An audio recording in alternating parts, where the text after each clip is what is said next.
This is the legend of a man named Ben.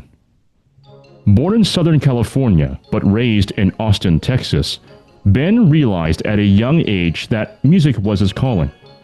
At age 17, Ben made his concerto debut with the Austin Symphony Orchestra, performing Sergei Rachmaninoff's Piano Concerto No. 1.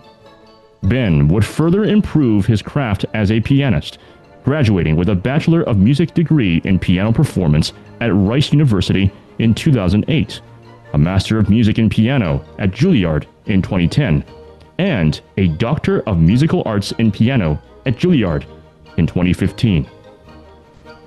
Ben's performances have received praise from the New York Times, which described Ben's performance of Steve Reich's piano phase as, quote, an amazing, absorbing feat, end quote, and described his performance of Dmitri Shostakovich and Igor Stravinsky as, quote, superb in pace, tone, and eloquence, end quote. Ben was a powerhouse, and Ben was happy. And then one day, an opportunity would arise that would set Ben on a unique road to Warsaw.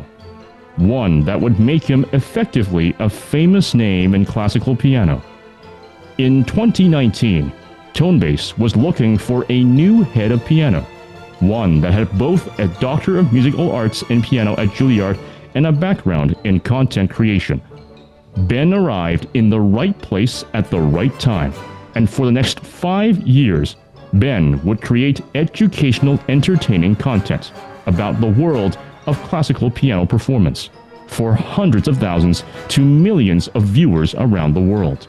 Seeing the potential, Ben would create his own YouTube channel, and with a growing audience of over 70,000 subscribers and counting at the time of this recording, Ben carved his own path in the content creation space. Eventually, on one virtuosic day, Ben would be invited to become a host of Chopin Talk at the 2025 International Chopin Competition. To put this into perspective, this is the equivalent of a prime-time host of the Olympics of piano. Ben's road to Warsaw is distinctive from just about every other pianist. His storytelling has captivated audiences the world over. But as we embark on the road to Warsaw, it is time to tell his story, his adventures, his legend. This is the legend of Ben Laude.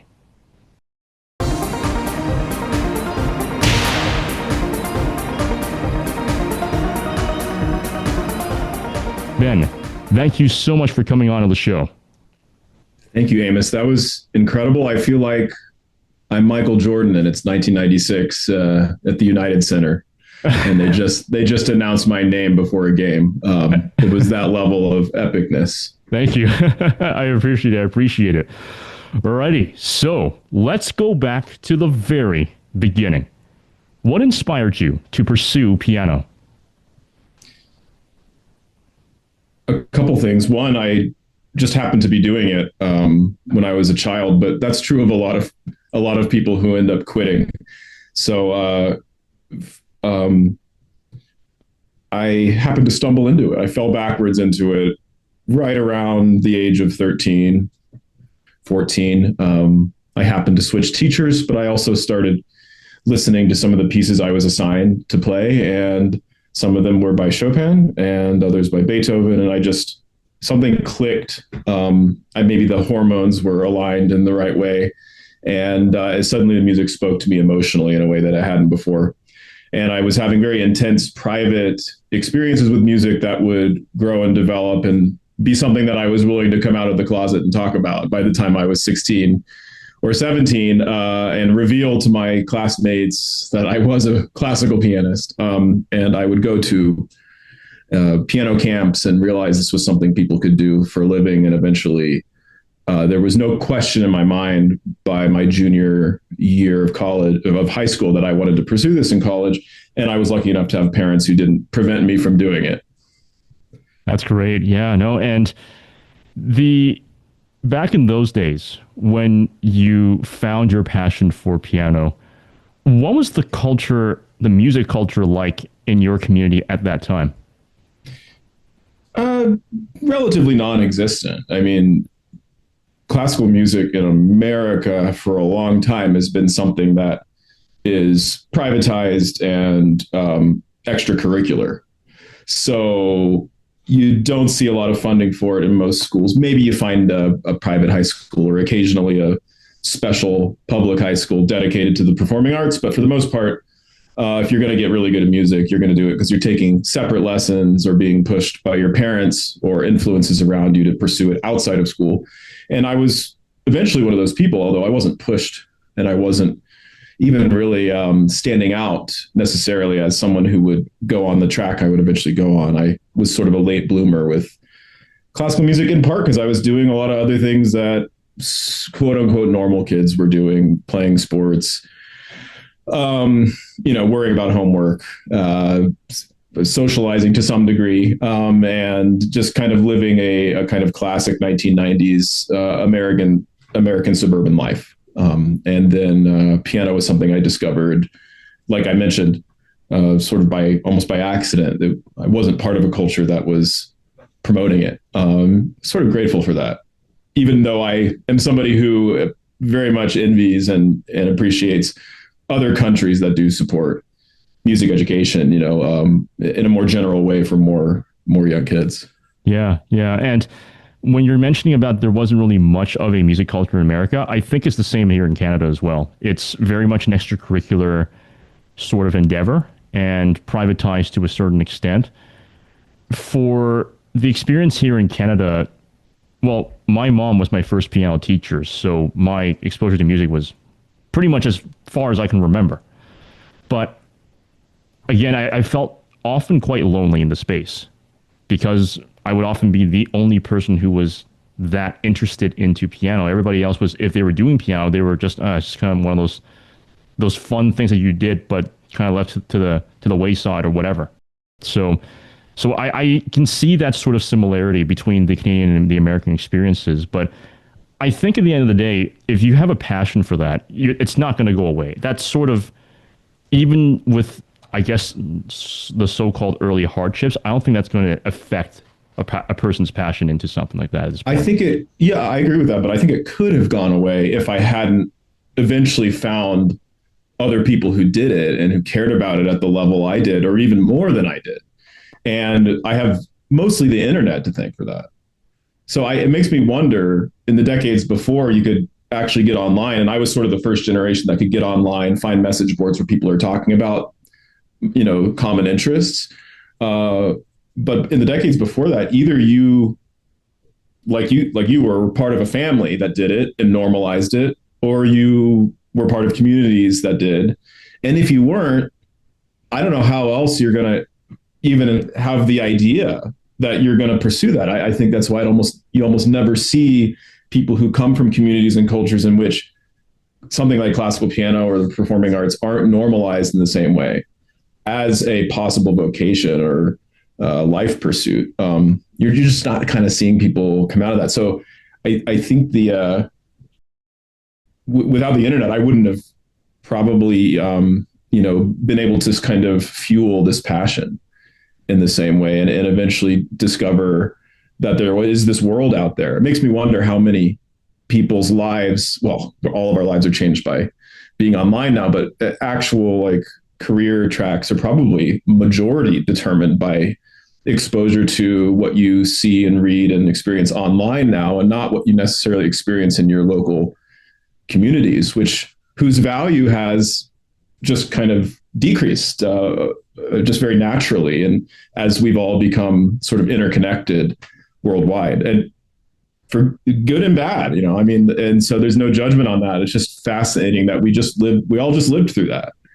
Yeah, I agree with that as well. I would say that, at least in my own personal experience, and I mentioned this in earlier episodes, I was actually bullied for being a pianist at one point, because Canada and the US have one thing in common, and that both countries are very athletic focused. So if you weren't playing a sport in Canada, I mean, hockey's Canada's pastime, but if you weren't playing hockey or a sport, you weren't considered cool in school. So for those who went down music like myself, I should say my experience is probably the extreme, but it's more so the norm is they don't know what on earth we're doing.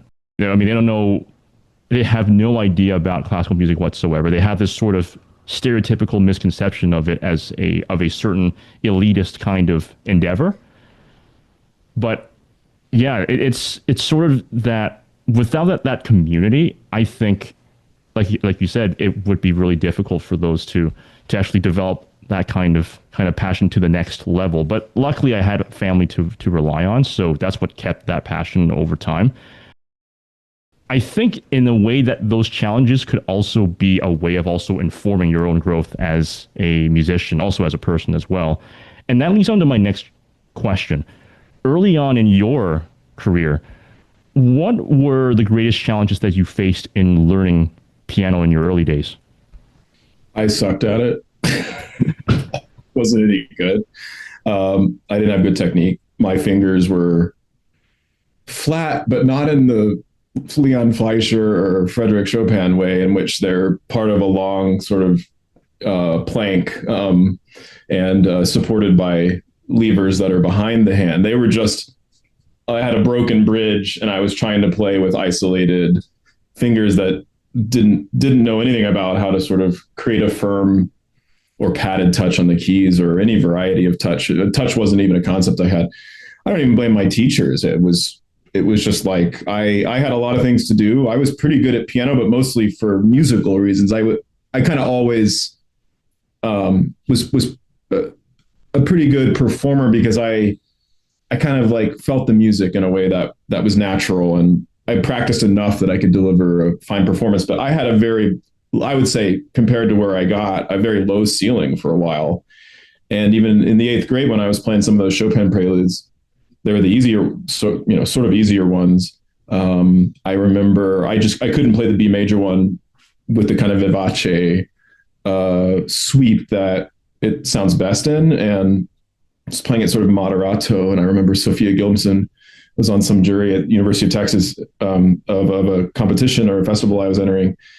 It was like, you play musically, but this is sort of unacceptably slow, basically. And I just remember thinking, I don't know how anybody plays it faster. Like, it just seemed physically impossible. So I was 13, that trying to play one of the easiest Chopin preludes. There's 7-year-old girls who are playing the thirds etude, at warp speed.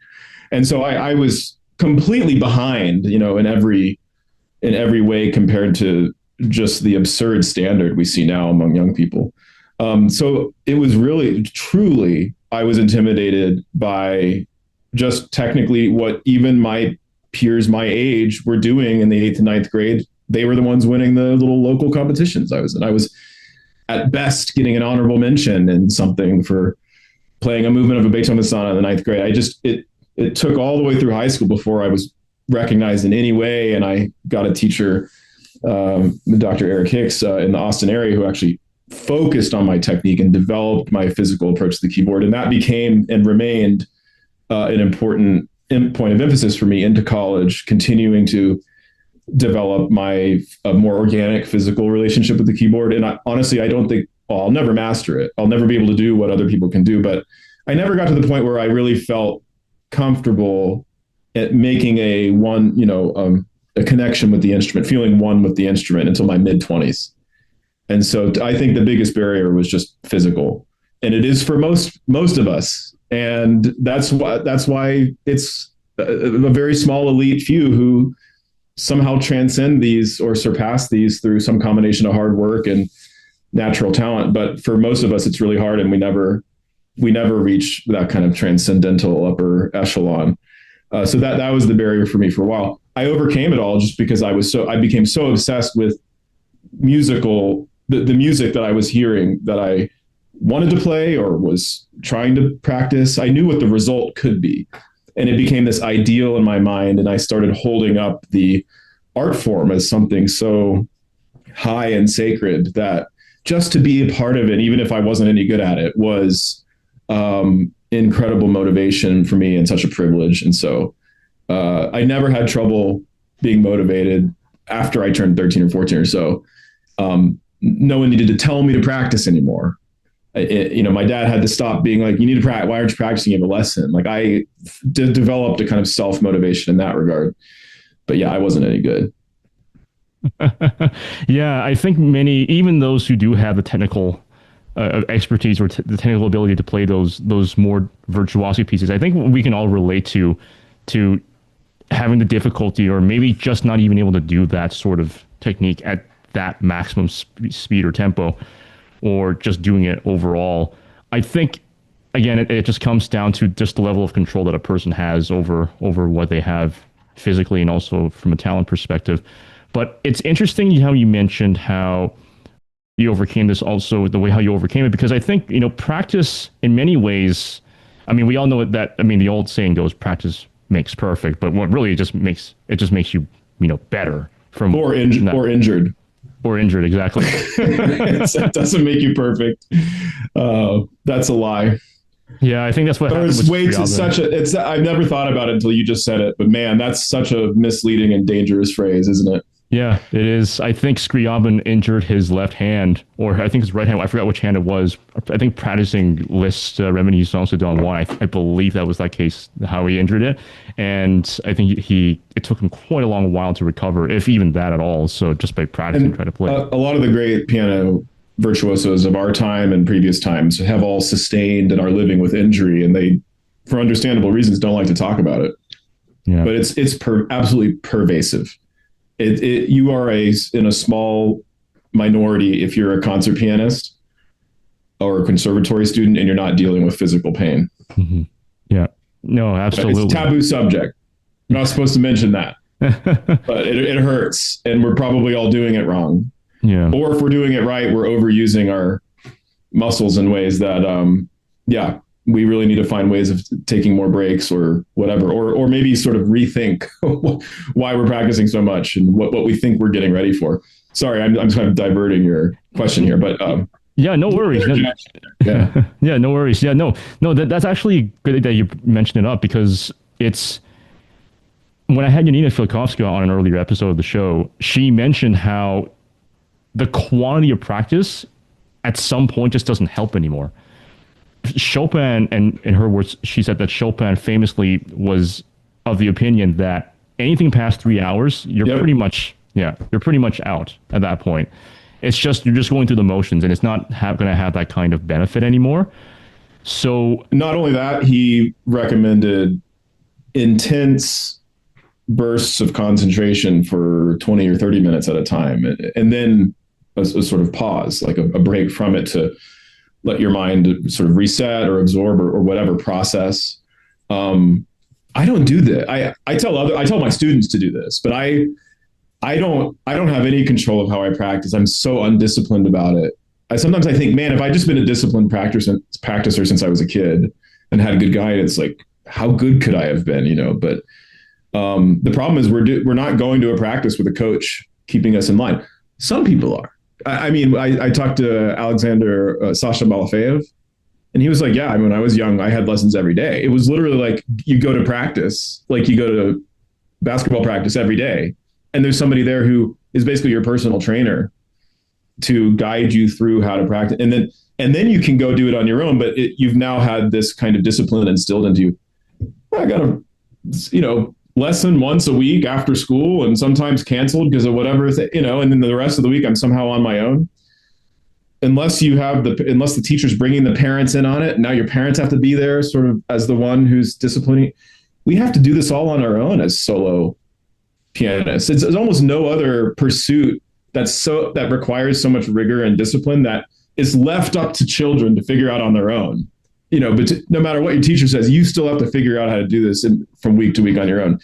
It's crazy. No wonder it's rare for people to sort of make it through those teenage years. To preserve that desire and level of commitment, because so much is left. The burden is really on the individual. I don't know if that's how you felt about it too, but yes, I feel the same way. Now, I was lucky in that, as I said, my first piano teacher was my mom. And even when I went to my second piano teacher, I still essentially had a coach at home every single day of the week. But my experience is the extreme.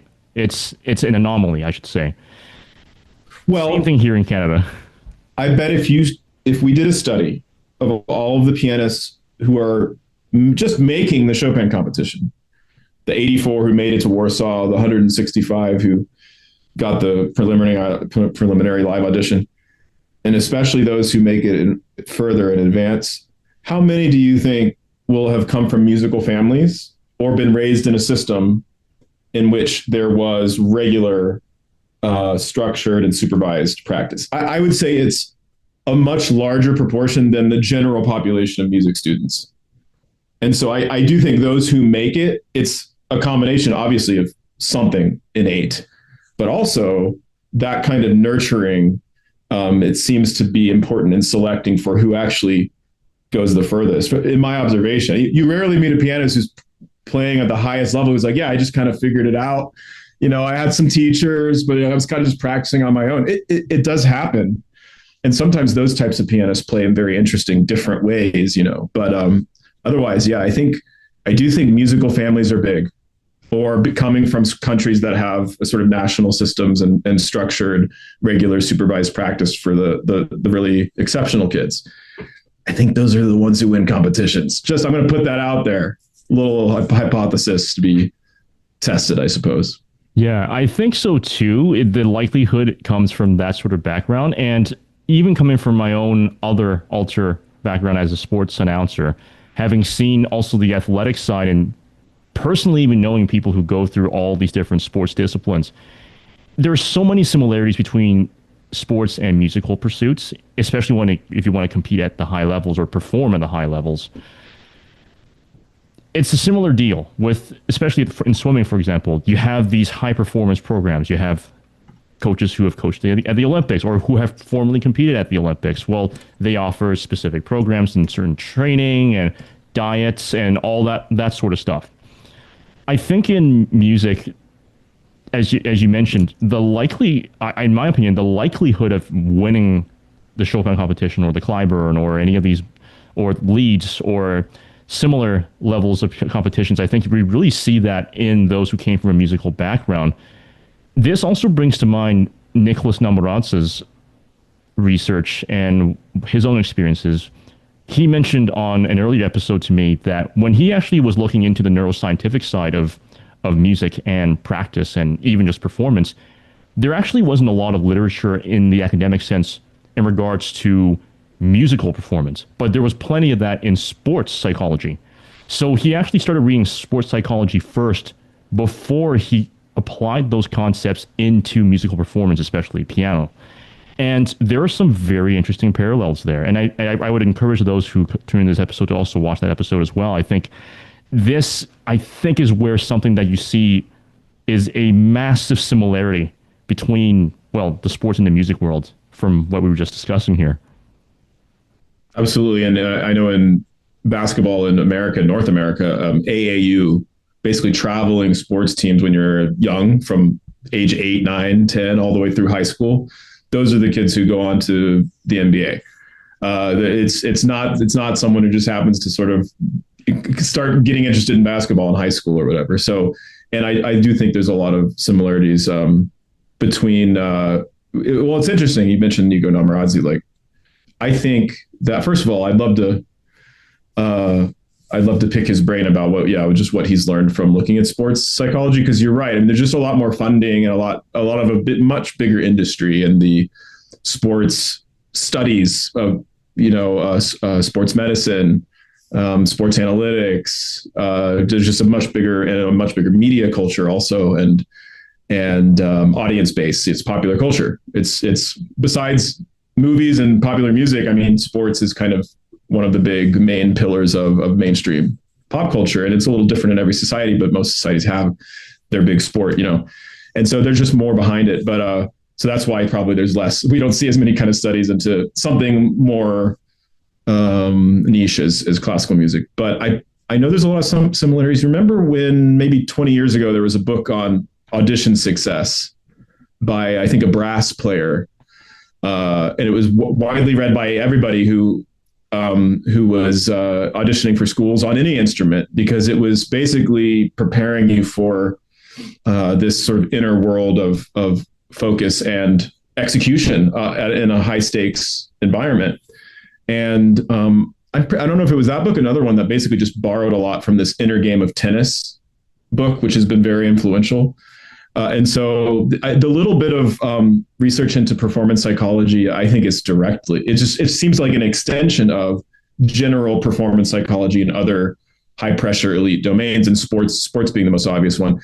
I don't know what you think, but I think of something like figure skating, gymnastics. These are the closest to piano performance in the sort of combination of like, okay, you have this one, it's not like team sports where you can, there's lots of room for flaws, for messing up. It's a messier, more unpredictable game. But in terms of like having a routine prepared and delivering and executing it like with precision right now with everybody watching and maybe even judging you, it's as close to like what we have in these extreme performance environments that we put ourselves in as classical pianists. Yeah. For better or worse. I don't know if it's such a great thing, but we do it and we aspire to it. Yeah. Yeah. Totally agree. And in fact, I've actually made that comparison on a previous episode, and John Kimura Parker and Ryan Wang have also made that exact same comparison between these two disciplines as well, to piano, in terms of preparing that routine and going forward and performing that to basically perfection on the spot. I would even also add moguls in the Winter Olympics, with moguls and with the half pipes and snowboarding. That's also a similar thing as well, right? Because you have this routine, you want to wow the judges there. It's very physical as well, and you have one shot to get it right. If you don't get it right at the top levels, you might not even make it to the next round, that sort of thing, right? So it's almost similar in that kind of standpoint. But yeah, it's the mindset. I think with music, we focus a lot on the mindset, but only a specific kind of mindset in terms of the almost like a traditional kind of thing. And this is something that Nicolas mentioned in his episode, where oftentimes we're told to do something, but it's because it's always been done that way, but it works. But there's not much of a scientific knowledge necessarily for most music teachers to explain why it works. And with his research, like for example, with the neural recital that he's done, which came from basically a project that expanded something more, he found in a lot of ways how not just how music fires in certain parts or has some neurocognitive firings in parts of the brain, but even just how, on a semi-related note, why physically, from a physical standpoint, when you put your hand and you have to play in a certain way with a certain hand motion, wrist motion, why it has to be a specific kind of frame. Because from a physics standpoint, it works similarly to how a bridge works in real life for roads. So I think, unfortunately, again, most music teachers don't have that kind of scientific background or empirical knowledge into that. I think it would really benefit a lot more with that. I think it can benefit, and I know there's a lot. This is becoming, I think, more and more popular area of study. I know there's been a study at MIT that I've had some connection with and visited at this immersion lab, and basically the researchers there are studying using ultrasound the movement of sort of soft tissue in pianists, and they want to try to make general findings about just elite physical and biomechanical performance. They've also studied like elite squash players, but what's good for them about piano is that you're basically stationary, but still doing something at a high in a high highly demanding physical way in terms of physical coordination. But if you talk to them, their findings right now are very preliminary, and what you can glean from it still has to be translated into the field of pedagogy, basically. Whatever science might learn about the way the brain and the body works together to do these sort of mysterious elite acts of piano playing, that doesn't actually immediately help me tell you how to get there. Like I'm still going to have to draw from imagery, metaphor, persuasive language, experimentation, whatever. It can inform it. But I think what's going to be really interesting is once we actually learn more about how great pianists have figured out how to do what they can do, mostly unconsciously. I've interviewed a lot of great pianists, and they can't tell you how they can do what they do. Most of them do not know how they're doing what they're doing.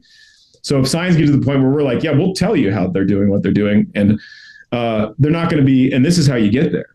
That's still going to remain a difficult interpersonal task that requires mentorship, supervision, and again, metaphor, imagery, introspection, trial and error, all of this. Yeah, I think all of us pianists want some golden ticket to virtuosity, and we're never going to get it. There's always going to be, you could have the best panel of experts from every domain of music pedagogy and biomechanical research and sports medicine, and I've even sat there with Nicolas Namoradze trying to show me how to play the piano better. And I'm still like, yeah, but man, I just can't do it.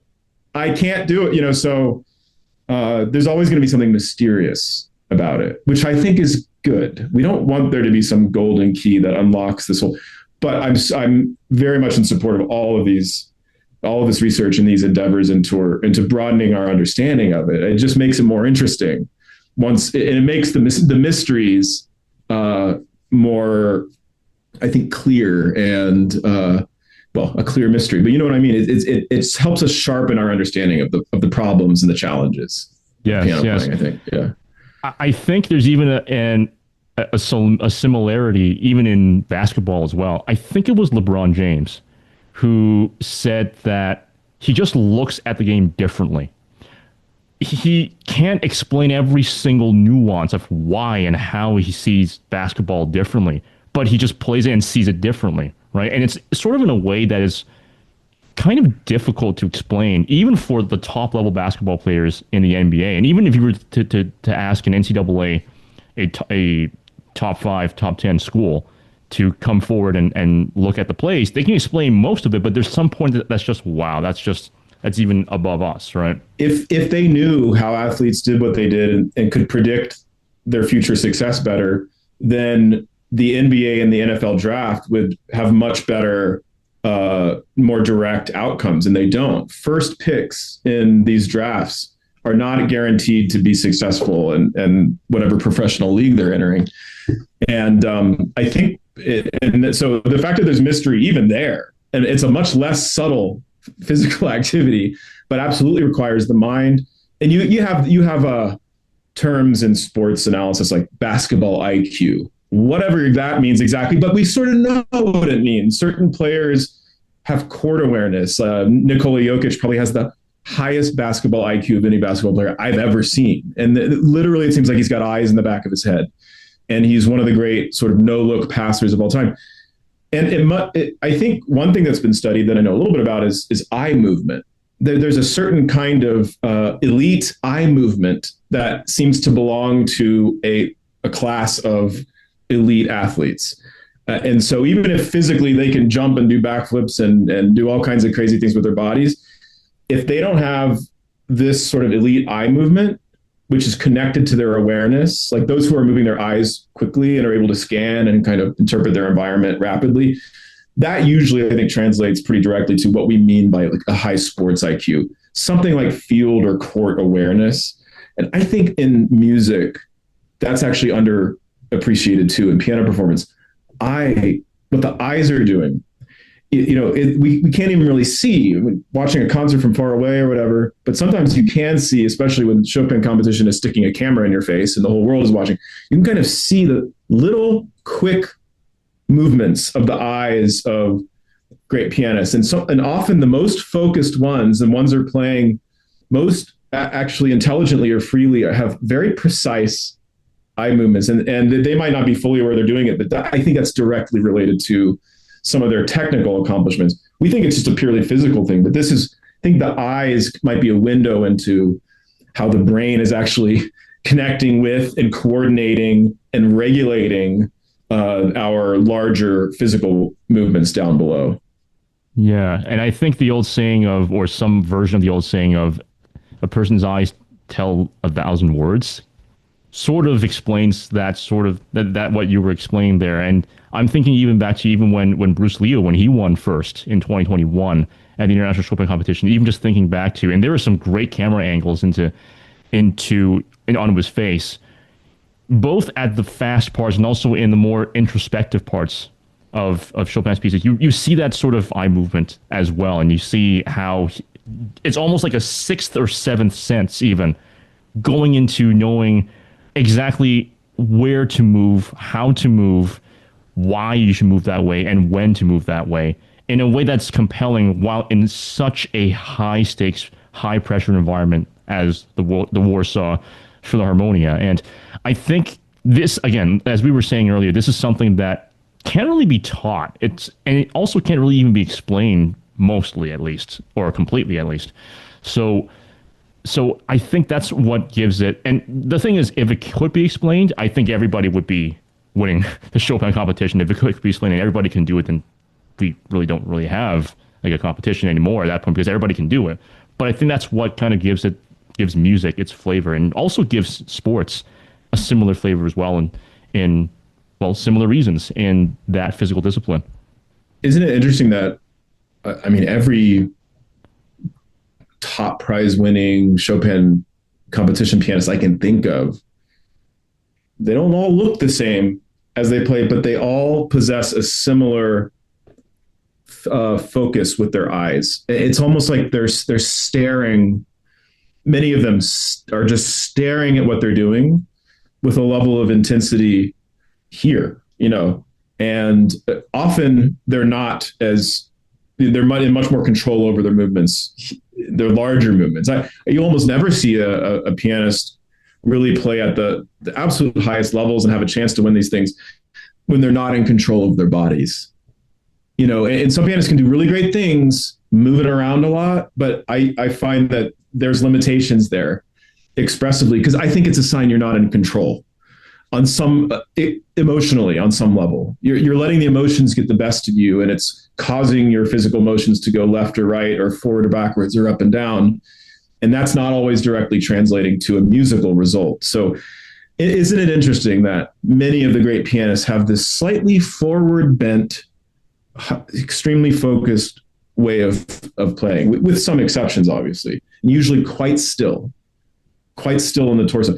Hey, Kate Lou is sometimes staring into the clouds in wonder, but when she is looking down for a more precise sort of virtuosic moment, the eyes are absolutely sort of engaged, but she's also calm, physically calm. I mean, she couldn't get the power with her particular frame without that transmission of her entire body and her whole torso into her fingers. So I think it's interesting that we could turn the sound off and maybe even still be able to say a lot about how someone's playing just from looking at them and looking at their approach. It's not always going to work, but I find there's a big correlation there.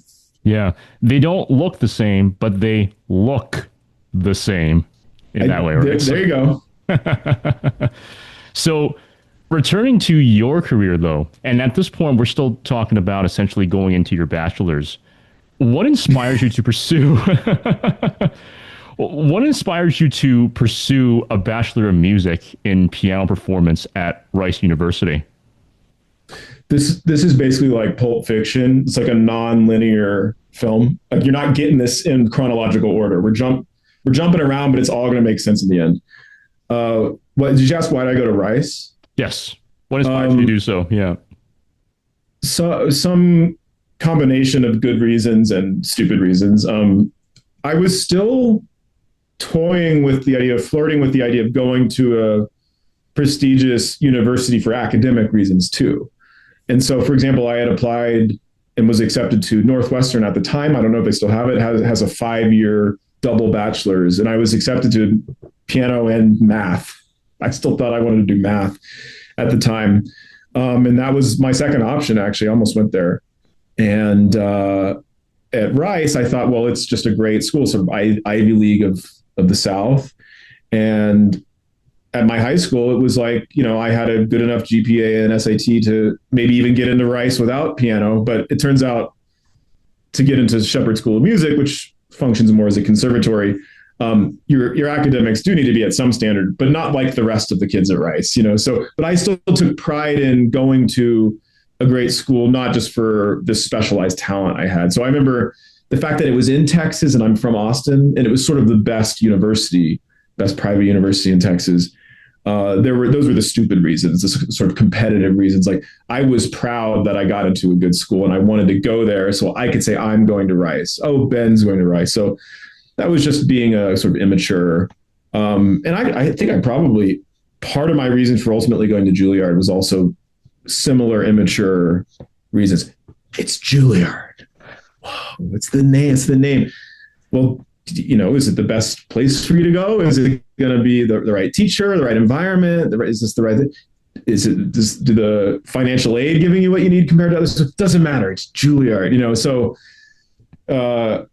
similarly, I guess my decisions, were often based on the prestige of the school, but also the great programs that were there. And I had met with the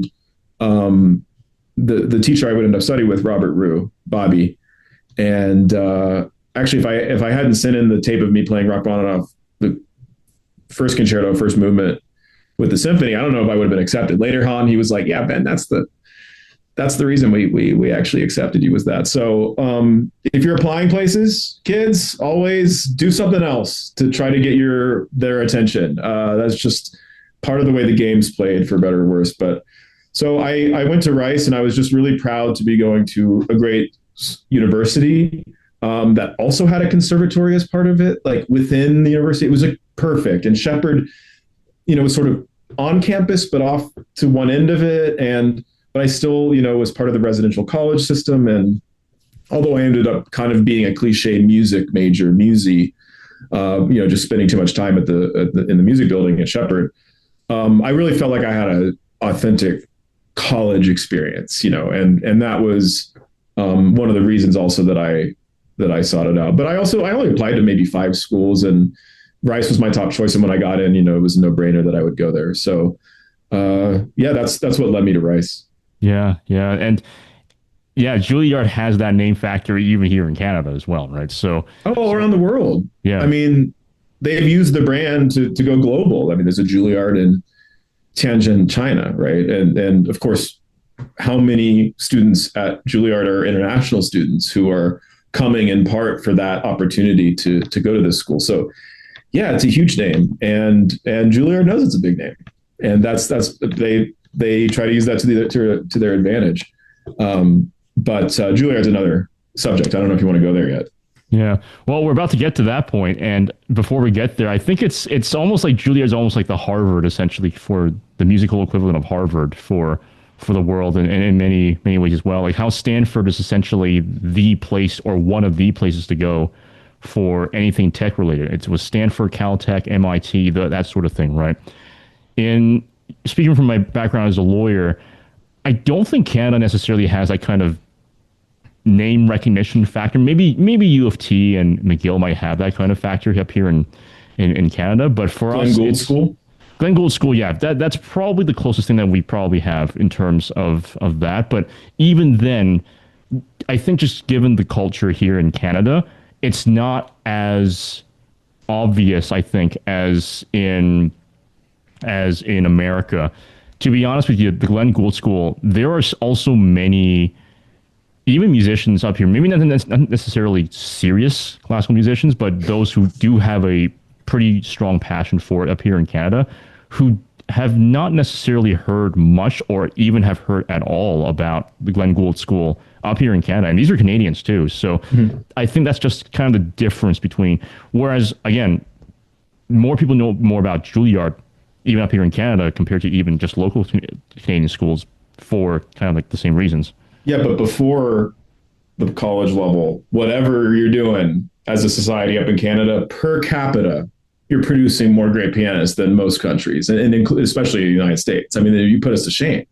I just look at the most recent Chopin winners. I mean, you've got Kevin Chen silver, you've got Bruce Liu gold medalist. There's many of the great pianists of this past generation and the one before it are Canadian, and so there's lots of just internationally renowned and highly regarded pianists coming out of this system. Whatever, even if it's just another suburban system, you're doing something right. It seems like that's different than the general culture in the United States.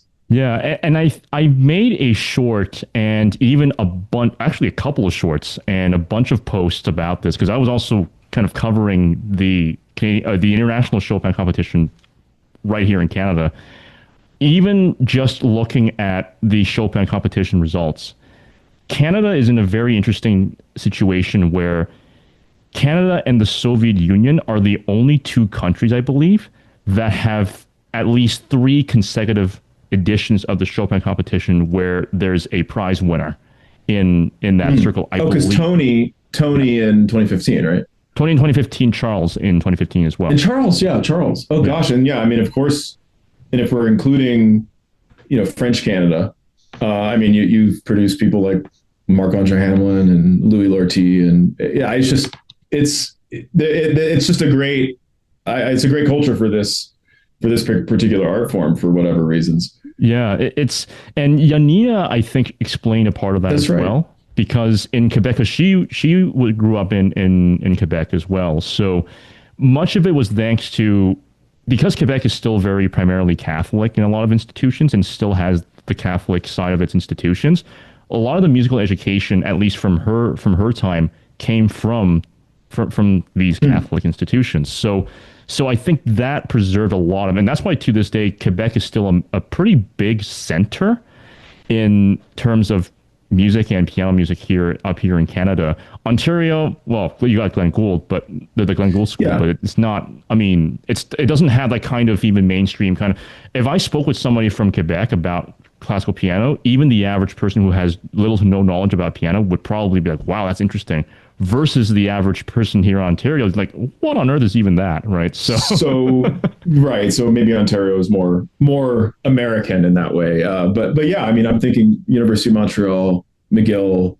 Yeah, I'm definitely Montreal and other parts of French Canada are big centers for this. Well, in any case, you don't have a Juilliard, but America has a Juilliard, but it's an international school. Like through and through. The majority, I would say, of music students, by far, the majority are from other countries. So it's not an American institution. It's a private institution that relies on the talent of other countries to maintain its prestige, right? And in that way, is it also like Harvard? Certainly in some departments, yeah.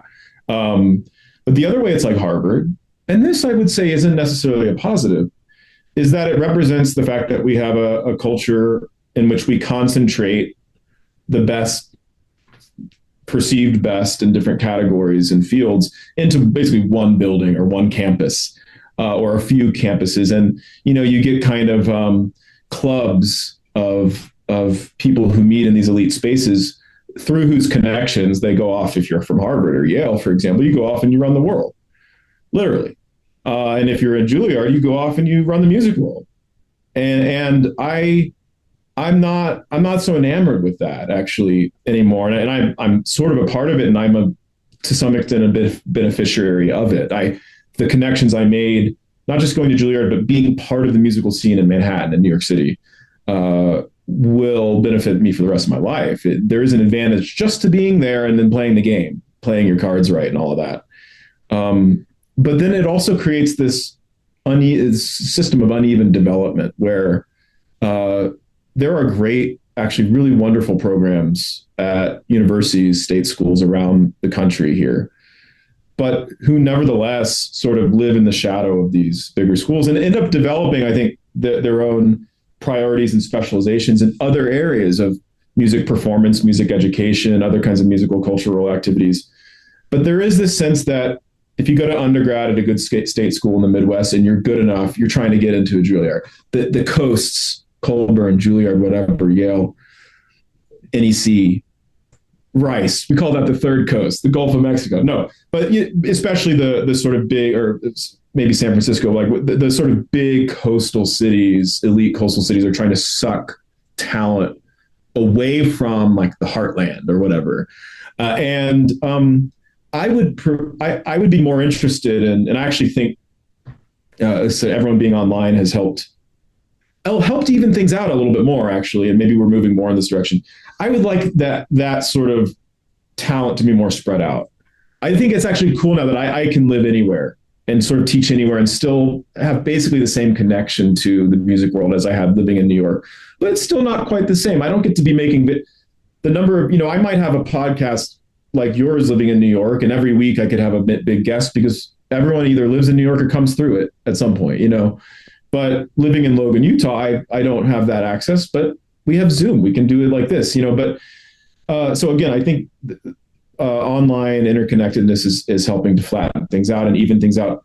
But there is a sense that there's the elite, and then there's kind of other tiers that are geographically spaced out. And I think it would be cool if more of what we call sort of the greatest, most talented musicians were more spread out and more, there were more cultures of music making, musicianship at the highest level in more places.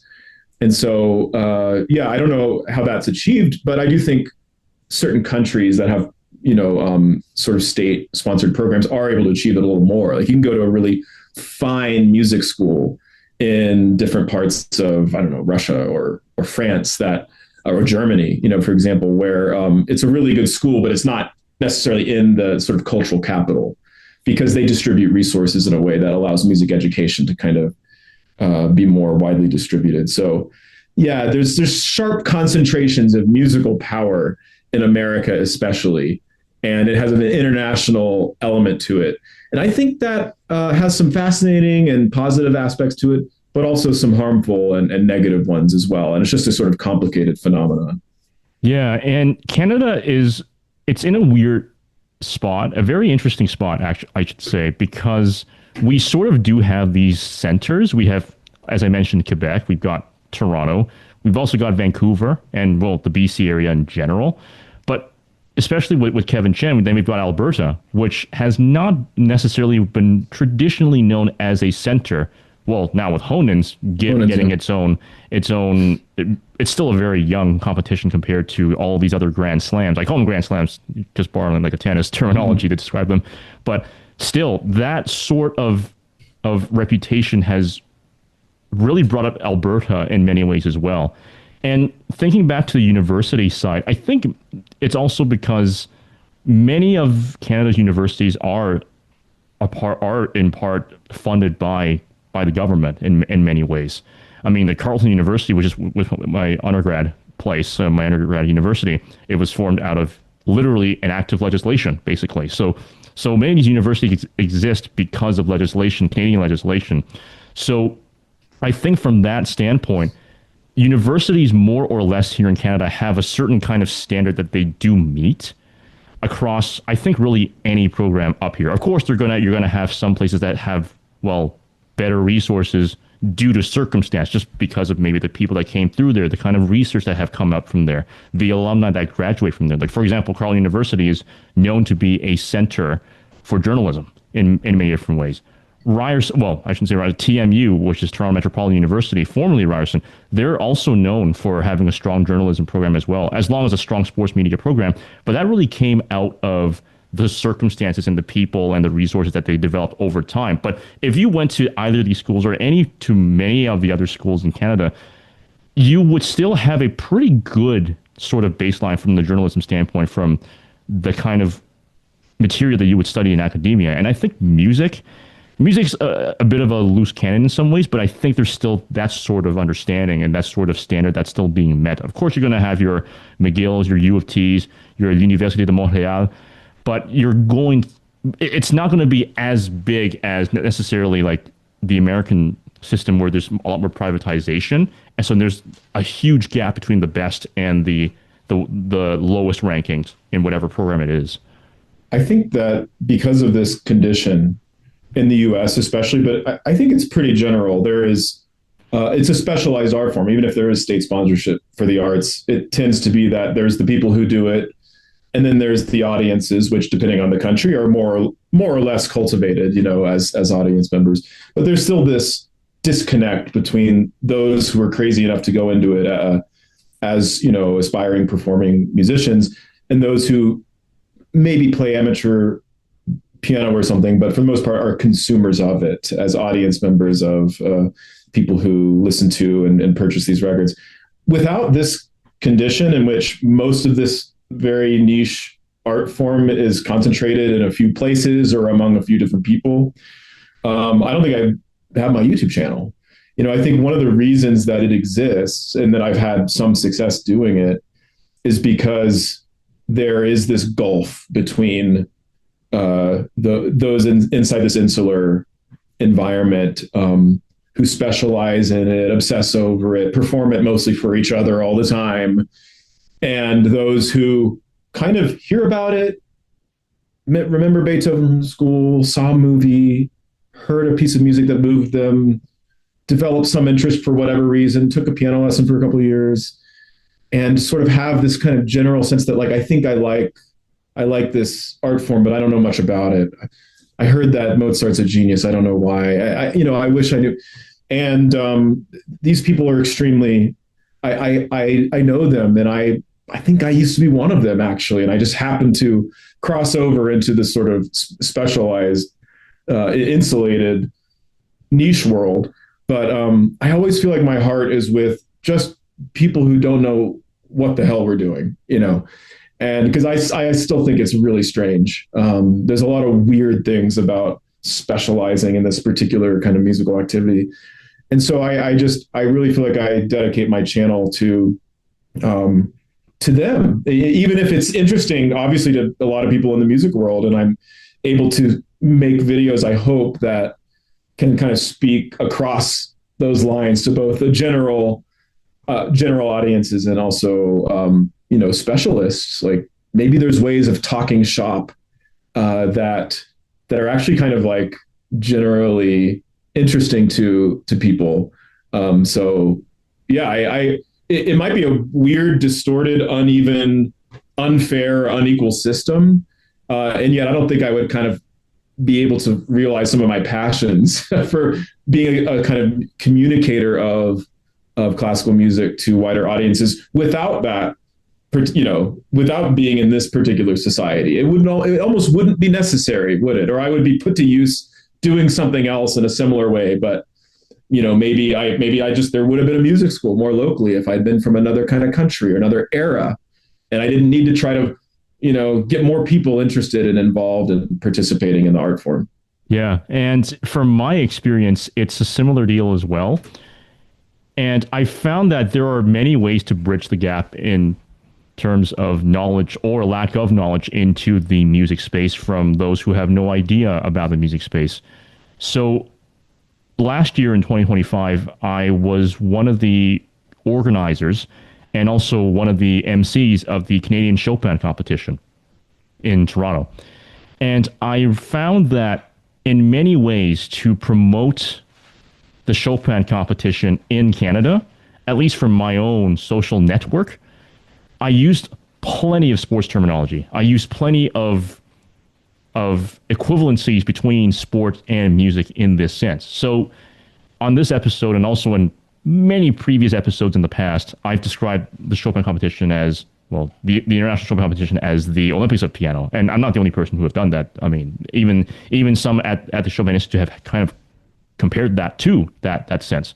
It was founded with that idea in mind, actually. So. Exactly. So if that's the Olympics of piano, then every national Chopin competition is a Olympic qualifiers or an Olympic trials. And I literally use that terminology because in swimming, that's how it works. To qualify for the Olympics, you have to compete in your country's national trials, your Olympic trials. So the American swimming Olympic trials or the Canadian Olympic trials. So there's that sort of equivalency that I make. And for many of them, they're thinking, wow, that's what it means. That's why it's such a big thing. I call the Clyburn the US Open of piano because it's a grand slam, right up there with the Chopin competition. And I call Leeds essentially the Wimbledon. Essentially, it is essentially the British Grand Slam of piano. So these sorts of comparisons and analogies I find are very useful in Canada and the US because, as I said earlier, these are very athletically minded, sport minded countries and cultures that focus more on that. So when you make that when you bridge that gap using this sort of terminology, they're thinking, that's why it matters. I get it now. Now this is interesting. And so I found that for those that I have invited to the Canadian Chopin competition who did watch the competition in person, they are shocked beyond all else because they're thinking not only is there one good pianist, everybody here is so good. That's the beauty of the competition here. Yeah, I definitely relate to using sports analogies and concepts, especially in my own work and in media, just partly because I'm a consumer of sports and sports analysis since I was a kid. But before piano, I was watching SportsCenter and memorizing baseball statistics and things like that.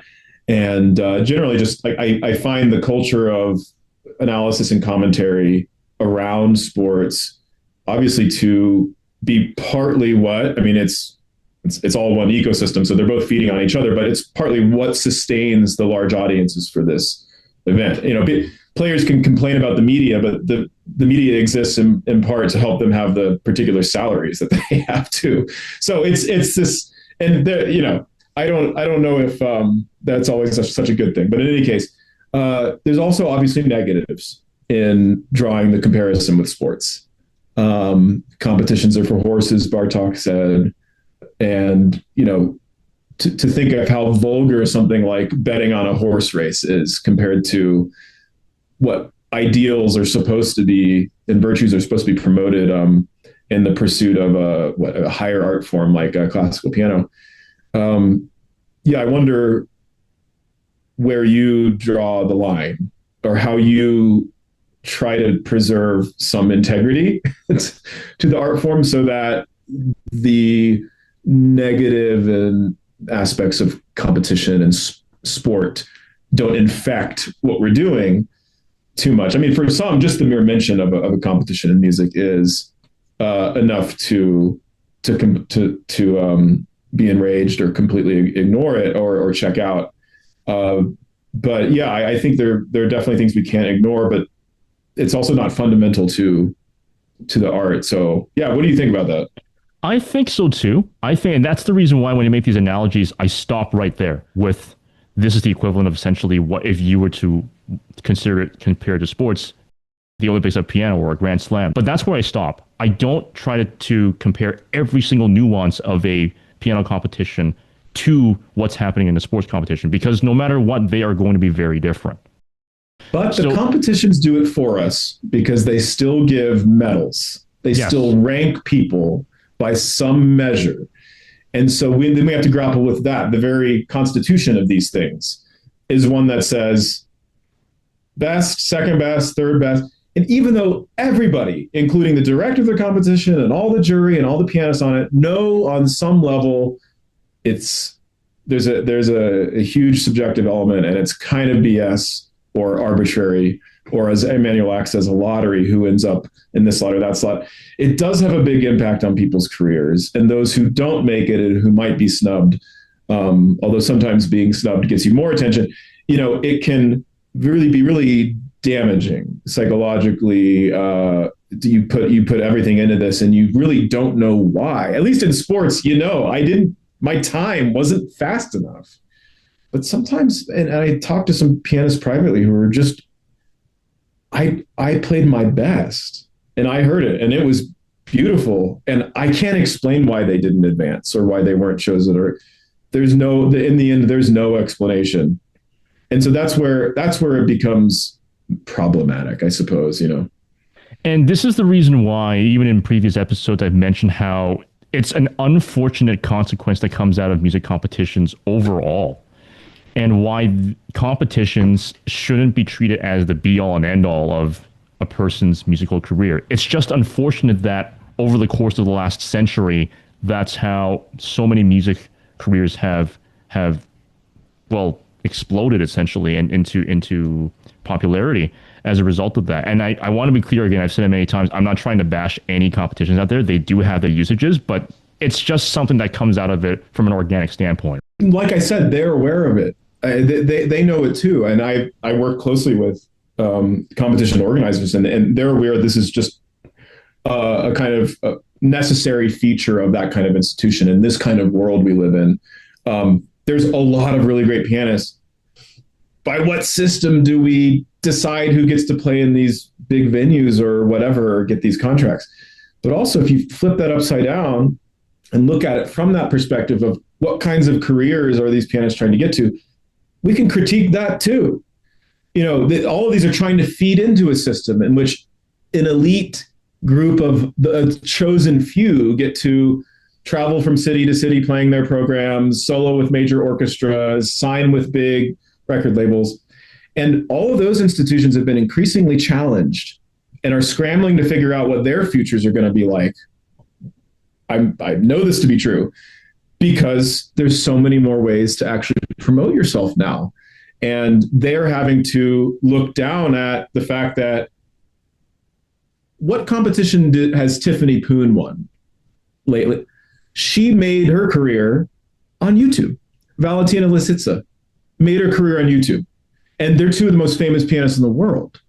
And of course, you can go around competitions like Yuja and Long Long, but they had top pianists and conductors promoting them from the beginning. So they actually made it in a traditional way. They made it in the traditional way of like, you were so good, so young, and you met the right people that promoted your career early. You didn't even have to go to the competition. You were that good or whatever. But there are ways increasingly of becoming, heck, I don't think I deserve this, but more people know my little tiny body of solo piano playing that I've put out in the last couple of years that I've found the time to do and have remarked on it or praised it or whatever. And I've gotten recognition for it. Still relatively little, but more than a lot of pianists who deserve it. I think more than I do and who play rings around me. It's why I made a platform and I was successful at it and I was able to reach people.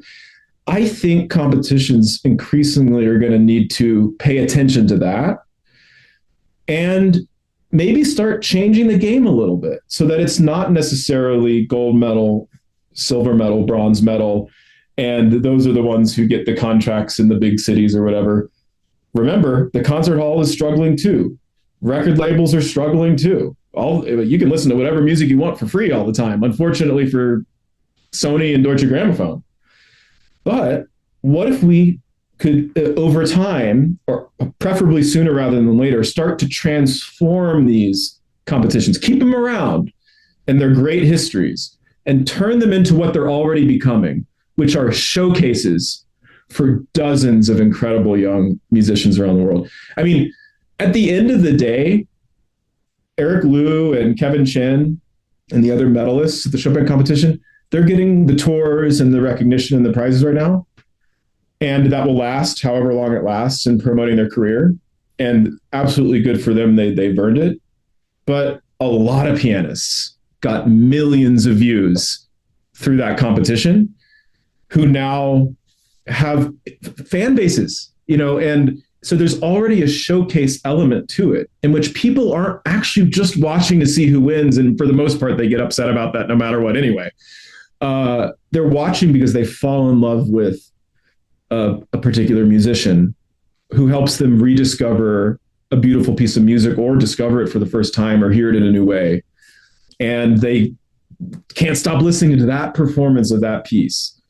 And who cares if they didn't advance, And so for me, that's a showcase model. And you can have it's almost like the more the merrier. And then people can say, yeah, I love this one or I love that one. And then you get to celebrate the singular accomplishments of all these different artists. And for me, that's more compatible with our values about this art form in general, which is that we like the individuality and the different voices and interpretations people bring to the music, which can't be compared, but can each be celebrated. And we think of the history of great pianists that way too.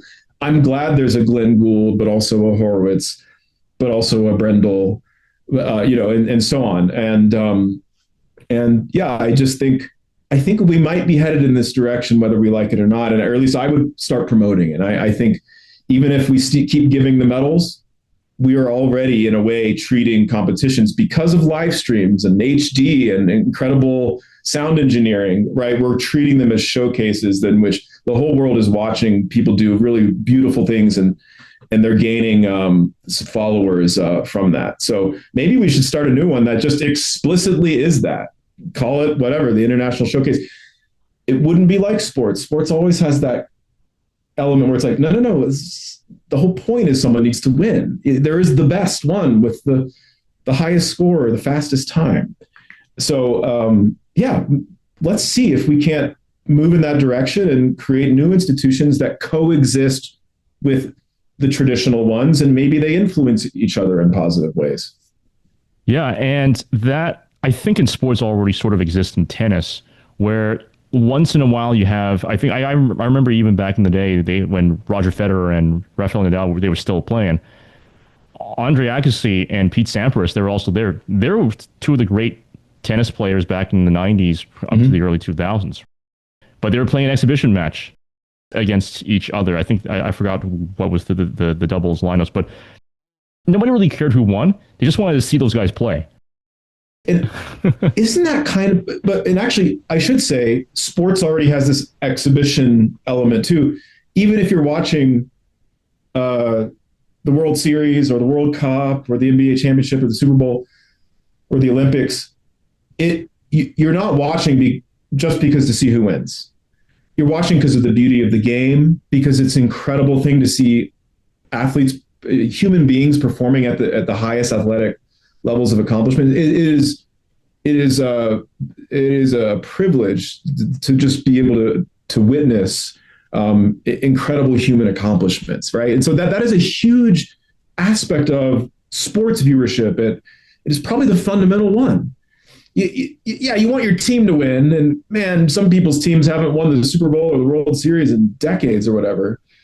But you keep being a fan because you just love the game, and I think that's, in that way, actually, even sports has a kind of art to it, where you're watching it for its own sake, and you're participating in it, and even the athletes too. Is Charles Barkley a failure because he never won an NBA championship? Yeah, he just played in an era with Michael Jordan. So does that mean people didn't love watching him play, or that he thinks it was all a waste of time? I remember I knew a pianist. I won't mention his name, and he's not in piano anymore. And he's not in piano anymore because he quit. And he quit because he lost a competition in college. And he was better than me. And we went to college together. And I just remember him being like, what was the point of all that? Why did I learn that concerto? Why did I spend so much time doing that? And like, I sort of got like second. He just didn't get. And I'm like, well, yeah, you shouldn't be doing this if that was your only reason. Like, I never won anything important, and I'm still doing it and obsessed with it. And I think ultimately it's that love of the game, and love of the art form that is what matters for most people, right? And we just live in a society in which we have to kind of play games institutionally to try to manage all of this talent, and I think we can always be improving in that area. But I think we all deep down know why we're into this thing. Yeah. I also want to share a personal anecdote on the basketball front as well. So 10 years ago, I was an announcer of the 2016 NBA All-Star Challenge here in Canada. Now, for those who don't remember, back in 2016, that was the first time that the NBA actually hosted an All-Star game in Canada. So before the actual All-Star game in Toronto, the NBA hosted a series of All-Star challenges across Canada. The last stop, or one of the last stops, was in Ottawa, which was where I was. At the time, I was studying as an undergrad student at the time, but I was also working as a sports announcer for the Carleton University Ravens. Shout out to the Carleton Ravens. And at the time, they had me on board to announce the NBA All-Star Challenge. Wow, that was like a few months into the job and thinking, okay, wow, this is going to be amazing. And I see that artistic art form. And that's even before even considering the big dunk contest in Toronto. I'm already seeing some of these amateur players doing those dunks. And even just seeing them pull them off was such an entertaining, artistic way of looking at it. And I bring this up because not just in my personal experience, but even the perfect example being the dunk contest. Those in the audience who are NBA fans, you'll remember some of the most memorable dunks in, well, recent history, but even 2000, Vince Carter. That was really something that really put Toronto, the Raptors on the map too, but put him on the map in so many ways, because at that point, nobody had ever seen anything like that with those kinds of dunks. He was pioneering a new era. So even then, that sort of thing is, we're not playing a basketball game there. We're not playing 4 quarters of regular action, but we're still having a really good show there, and even the 3-point contest too. And I think this sort of exhibition is what gave basketball certainly its own audience. Of course, now the ratings have been dropping for different reasons, and a lot of people saying it's because of the way how the game is played, and that's a different conversation altogether. But at least in its heyday, you see that peak performance even in the NBA, and really all of these major professional leagues. I mean, the NHL is one example. The MLB is another example. The NFL, huge example, of course. And I think with piano, with the exhibition that we see even in the Chopin competition, I think is also helpful, just even without even necessarily getting to like a showcase, as you were mentioning it. Hayato Sumino, he didn't make it to the finals, but I think he has some of the most viewed Chopin competition performances out of anybody out there, even more than Bruce even. And he has a big fan base, especially in Japan, but really even around the world too, right? I mean, he just gave a couple of performances here in Toronto in recent years. And I think when it comes to competitions offering that showcase, I think Honen's comes pretty close. They still have the first, second, and third place medalists. But even the way how they showcase each of the pianists, and also their philosophy of the complete artist, I think that's already a very interesting way of looking at competitions that could give an evolution, a next step in the evolution of competitions. Because you have, by the time you hit the semifinals, you only have 10 semifinalists. So there's far fewer pianists to compete for the top 3 positions when you hit to the finals, of course. But no matter what, you get exposure to each of these 10 ones. And that's why I think there wasn't really, I mean, at least from what I've heard, there was pretty much no controversy, or no one in the audience was like, oh, this was a weird choice. But I think it was because there were just fewer. I mean, there was a really good curation before they got to that point, versus the Chopin competition when you have 84 first rounders, and then now you're limiting all of them down to 11. Would have been 10 if it wasn't for a tie between 10th and 11th. That's going to be a lot more difficult because you have way more of a sample group to look at.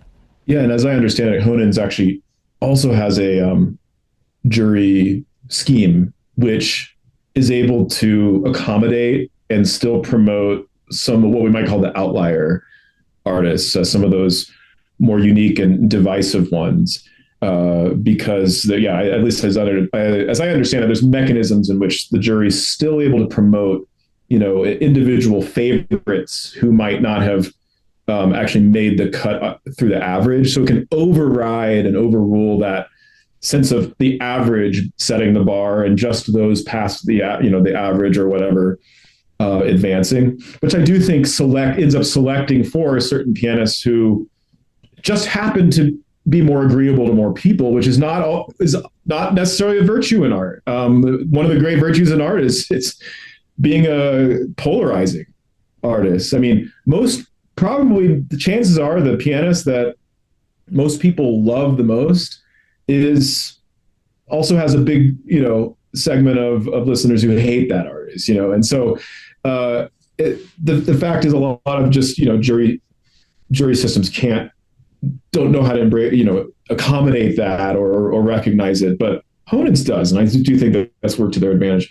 The other thing this made me think of, though, because just a lot of people are listening who are interested in classical music and performing arts, that's their leisure and cultural preference and activity to the exclusion of sports. And often sports are looked down upon or seen as vulgar by our peers in the classical music world. So, I think it's rare. It's cool to talk to you that you sort of like both. And then I know a few other people who happen to. Of course, there's plenty of sports fandom. It's so general that a lot of musicians might follow or they have their sport. But man, I don't think there's a very big overlapping segment of the population that's really into the fact that, the AFC championship. Well, now I'm giving away when I'm talking about this, but like the NFL playoffs are happening, and most people I know in the piano world are not really even aware that that's taking place, right? So football is seen as especially brutish and vulgar, and the opposite end of the cultural spectrum from the high ideals of art.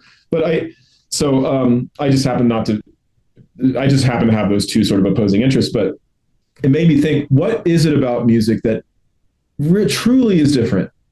That I don't want to say rise above in a judgmental way, but just separates itself in a different way, distinguishes itself from the world of sports. And part of it is there is an element of the appreciation of music which is disembodied, which ultimately removes the human being from the experience. And I think this has been only amplified since recording, but even in the 19th century, when you had to be in the room with somebody playing just to hear the piece, you can close your eyes. And it was in that century, actually, that music began to be idealized as having a value and a meaning for its own sake, because of all the way the tones and the notes of that piece in performance relate to each other. And it's interesting to me because certain artists play into that. They perform in a way in which it's about the music you're hearing and it's not about them.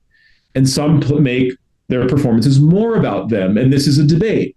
Do we want to hear someone's personal viewpoint and interpretation of a great work of music, or do we want to hear some kind of idealization of that's almost exists and floats beyond human beings, so that we can listen and be like, I'm only going to appreciate the person playing this in so far as they were able to make this thing sound like it is this eternal, beautiful art object, almost like nature. And so I think I'm not going to launch into Gould because people make fun of me that I always end up bringing up Glenn Gould for these things. He was the one weird one who somehow did both. He was both such an extreme interpreter of Bach and other composers that, and he's singing into the microphone so you can hear him too, that you can't lose track of the fact that a human being is part of this. And yet his ideals were basically as modernist, absolute music, second Viennese school. All that matters is the relationship between tones as you can possibly believe in, to the extent that he modified his recording techniques and used all kinds of editing and technological innovation to create basically a recomposed version of a piece that wasn't supposed to have anything to do with him, but was supposed to somehow, and his best recordings do this, I think. It sounds like you're listening to something exists on its own that's alive and breathing, and somehow it has nothing to do with Glenn Gould, So he had both the biggest ego and also completely was a selfless artist at the same time. And I admire that. I also think that Gould's model has not been as famous as he is, and as controversial as he is, as much as his haters and his fans won't shut up about him. I actually don't think we've learned any. We've sort of been influenced enough by Gould, because I would like there to be a competition in which, and maybe the Glenn Gould School should live up to its name, and help put this on, in which it's not your pre-screening recording that gets you into the competition. The recording is the competition. And maybe there's a way of selecting some group of people who get to be given or funded the resources to create such a recording, in which, guess what? Editing is encouraged, if not mandatory. There is no one continuous live performance, and your job is to construct a recorded interpretation of this piece of music that no one's ever heard before. That's more stunning and beautiful and insightful and revealing than anything that we've heard. Because how many times are we going to hear another performance of the same piece, which is just slightly different and maybe shows a little bit of the artist's personality, but otherwise has not really revealed what's possible in these scores, and that's what Gould was obsessed with and why he turned to recording technology to do it. Let's have a Glenn Gould competition that, and by the way, in a world in which we're all watching videos and consuming through recordings anyway, this should be very popular. And it could be a showcase too. Forget it being a first place, second place. The showcase is the dozen whatever who are somehow selected to make their unique recordings of different pieces. Oh man, I'd love to see and listen to those, right? I told this to somebody and they're like, oh, we have it. It's called the Grammys. I had to laugh because of course the Grammys are supposed to pick the best recordings, but it's entirely tied to the institutions we were talking about of record labels, which are promoting basically celebrity artists, and they have the biggest advantages ultimately, and gaining favor with those who vote on these things. And often Grammys are chosen as the best recorded live performances of things, and it's certainly not some kind of it's not a competition based around people deliberately basically editing and recomposing an interpretation of a piece to see what kinds of insights we might draw from it. So that's my proposal to the world of classical music, and I might just have to start it myself at some point, honestly, because I keep talking about it now, or maybe I haven't talked about it that much. This is probably one of the first times I've mentioned it publicly, but I'm ready to find some funding and let's do this, baby. Let's go. Wouldn't that be cool? Wouldn't you like to follow that along with that? Yeah, no, absolutely. That's cool. I mean, you heard it here first, ladies and gentlemen. I mean, the debut of a new competition style and format here by Ben Laude here. But yeah, no, absolutely. I definitely do see where there's sort of the issues of the institutionalization, and in terms of the Grammys, also a lot of the commodification, even of a lot of how music is there. I mean, when it comes to popular music, you run into that problem of commodification very quickly. There's classical, absolutely, but there are classical Grammys, but it's still governed, through the lens of this particular commodified industry, and not because there was some call for recordings. It was like, let's survey the land of this already very distorted field of commercialized recording and album sales or whatever, and see who we're going to decide is the best from that. Not taking anything away from anybody who's been nominated for won a Grammy. Your work is probably amazing and deserving of that recognition. It's just it's coming out of a different field and network of institutions. And I think there's a lot of pianists out there who are actually more comfortable. A lot of us hate recording. Actually, I don't like recording either. But if I had more mastery over recording and editing, and I could maybe do a series of live performances with a certain interpretation in mind, and then work to edit them in a way that I thought was unique, I could be really into that. And so if people honestly, pianists need more tech skills so that they can kind of, edit their own work, and not be ashamed of it either. I mean, obviously this could be very taboo. Oh, it's edited. And Gould edited. That means he's not a great pianist. Oh, because the only standard for being a great pianist is, can he get up in front of 3,000 people and play everything from memory, without messing up, which was also he could do very well, by the way. But in any case, I think we still rely on a 200-year-old notion of like what it means to be a pianist. But guess what? This art form is also about what kind of insights and revelations we can draw from really insightful interpretations of these musical works of art. And if you find a way of using editing techniques and basically compositional techniques to create a sound product, I'd like to hear that Opus 101 or Fourth Ballade or whatever. I'd like to hear what you can do with that. I think that might be more interesting to me than hearing another live version of it. Yeah. I think the ultimate question that we have to answer, and really for any form of musical performance, is how do you tell a story? And that, for me, what you're mentioning about the different kind of editing techniques and the way how you're presenting yourself, that in and of itself is a different kind of storytelling technique. And I think this is where we really face the issue of tradition in terms of music. I mean, even from my multiple areas as a lawyer, as a sports announcer, broadcaster, podcaster, and also as a classical pianist myself, I think all these different disciplines that I've seen have the exact same question and problem that it tries to solve. How do you tell that story? And how do you tell a compelling story on top of that?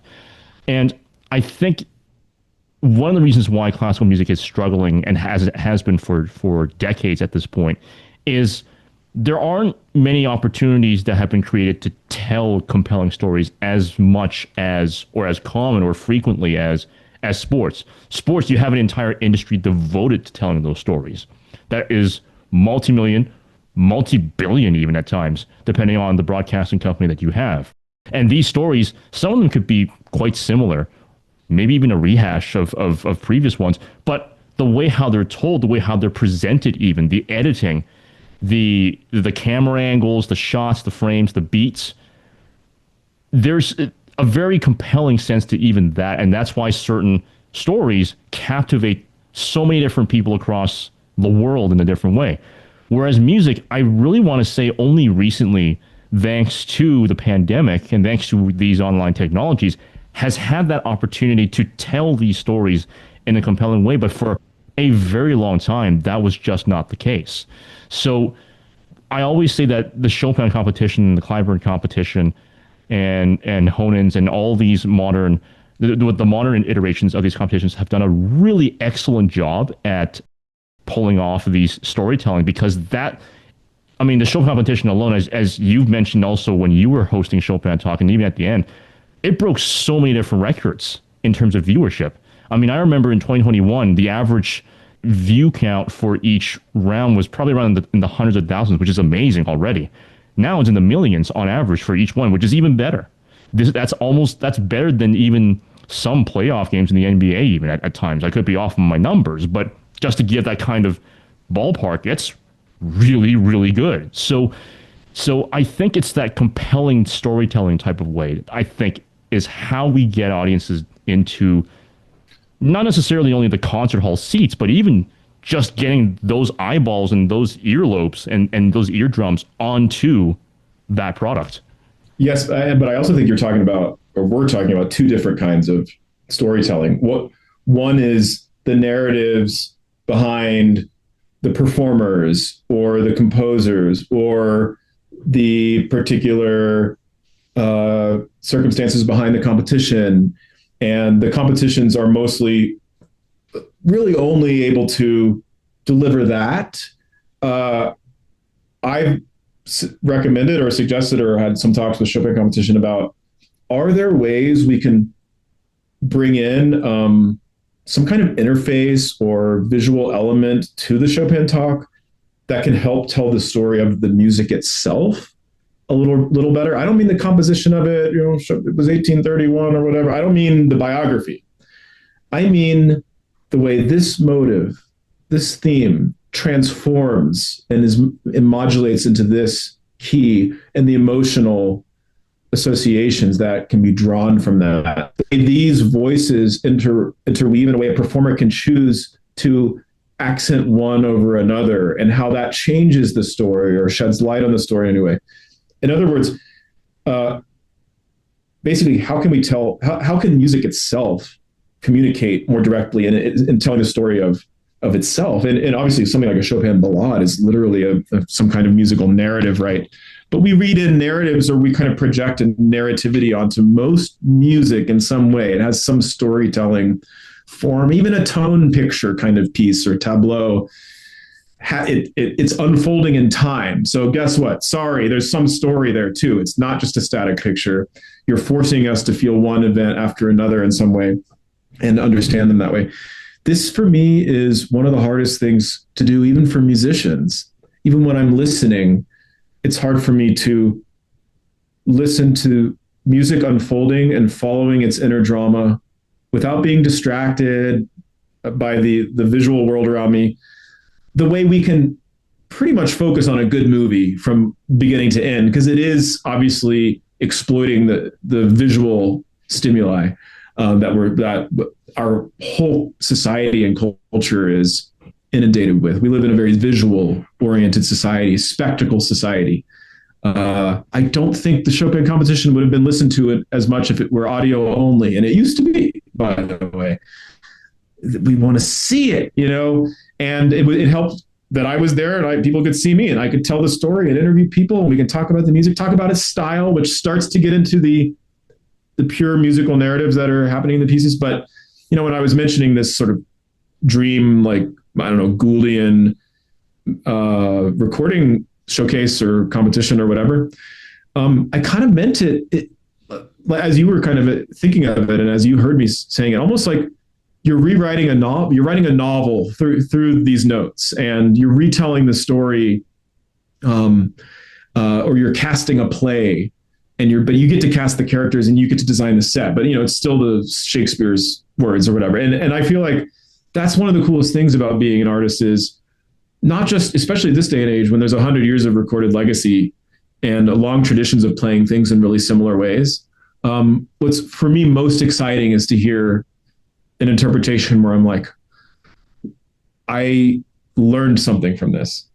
And I won't say who, but I talked to jury members who were particularly drawn to certain artists that other jury members weren't, but certain competitors in the Chopin competition.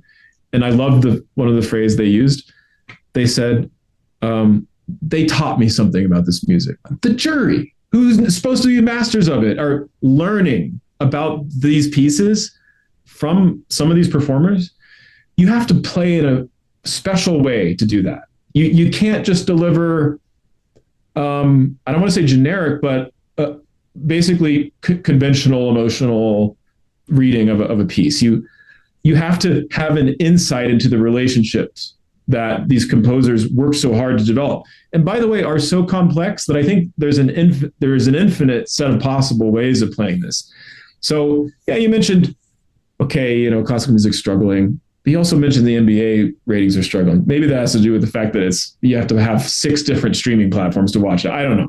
But in any case, everything is struggling in terms of viewership and participation in the last few decades, including pop cultural arenas, because there's so much culture now.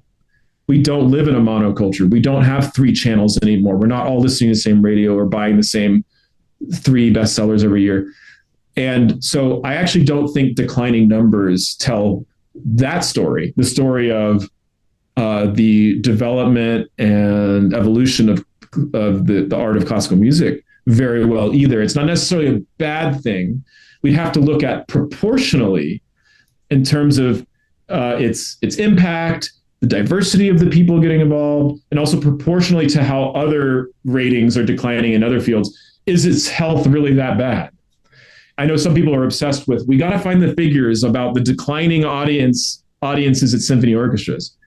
Yeah, of course it's probably declining. There's so much more to do, and especially since COVID, but it already started before then, there's so much more to do at home. You don't have to go anywhere anymore. And someone who's not going to the concert might be staying at home discovering the beauties of this music online in a much more, by the way, I hate to say it, a much more impactful and memorable way than sitting in a dead spot in a concert hall, barely able to hear what the piano is doing in a concerto or whatever. It's like, guess what? Live performances are not the only context in which we can have inspired relationships in music. So yeah, I'm talking about 800 different things at the moment, but I think one of the hardest things we can do is really listen and listen to what the stories that music tells on its own. And for me, that's an ideal that I'll never quite reach, but I'm always interested also in my own videos of trying to tell the stories of the music itself and not just the performer, but how are they playing it, or how is this composition designed, and what can you listen for, or how can you conceptualize it so that as it unfolds, you are able to realize and perceive beauties and layers that you didn't know were possible and that were unimaginable before. So for me, that's also what I also think of storytelling as using the YouTube channel and my own visual medium to try to help people to just like, yeah, it's traditional music appreciation on some level, but I think we can use the technologies to do it at a level that's more inspiring than ever before. It's not just reading a book about music and now you get into it. That can still happen, but watching a video, I mean, I I love when people say in some of my videos, like, because of this video, I went and rewatched that performance, 10 times or whatever. Like it made me hear things I didn't know were there before. And I'm like, that's the goal. That's, that made it all worth it. Yeah.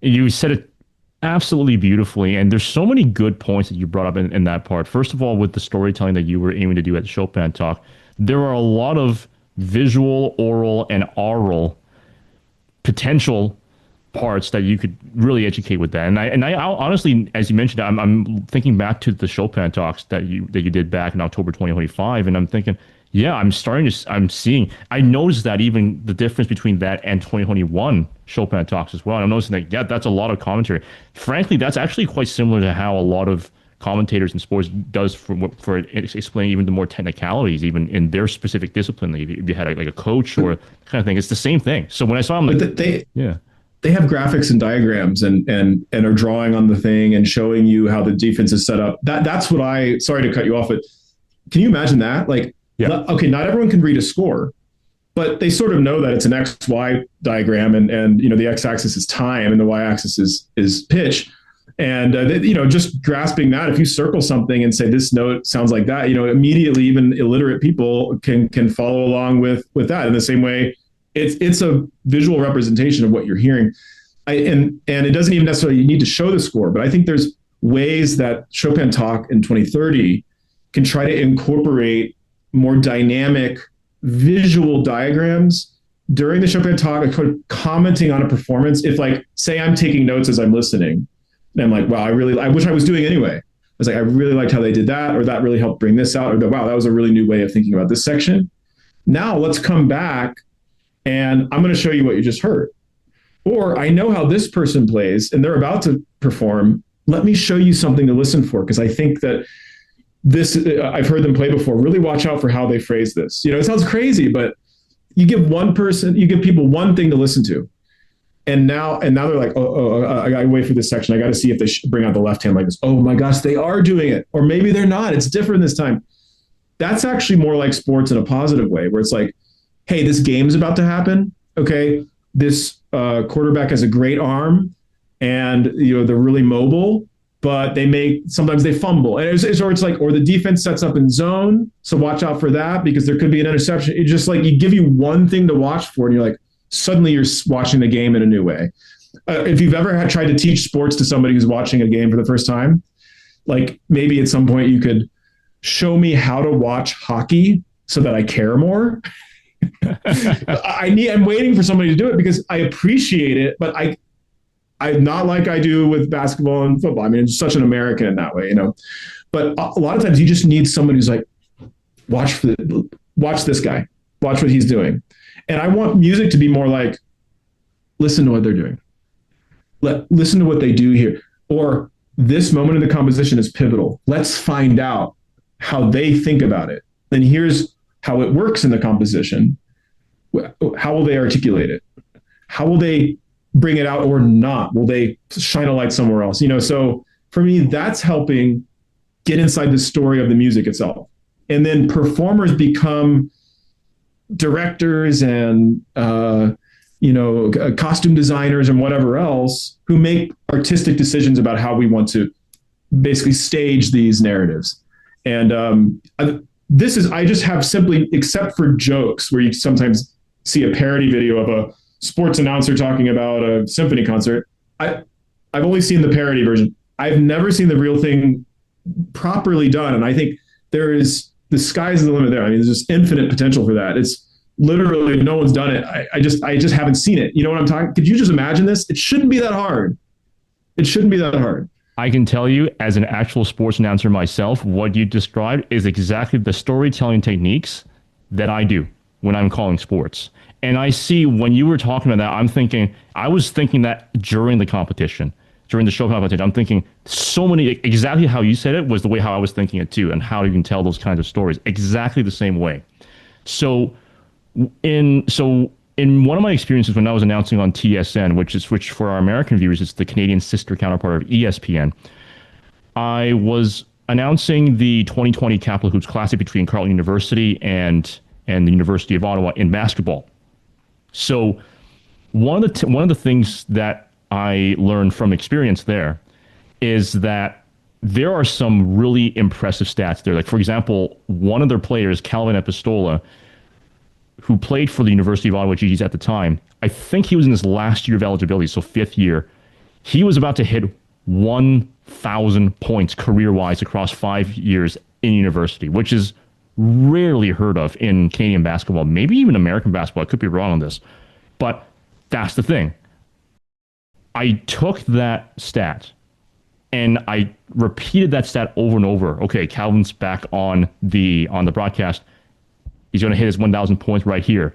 And you want to look out for him because, and it's a good thing I did because that game, and just to give our American or even international viewers a sense of the basketball rivalry, Carleton and Ottawa U, or U Ottawa, are the two best basketball teams in Canada. In fact, Carleton, I think, has even beaten Baylor in exhibition. And Baylor at the time was I think, number 5 eventually that season in 2015 or whatever.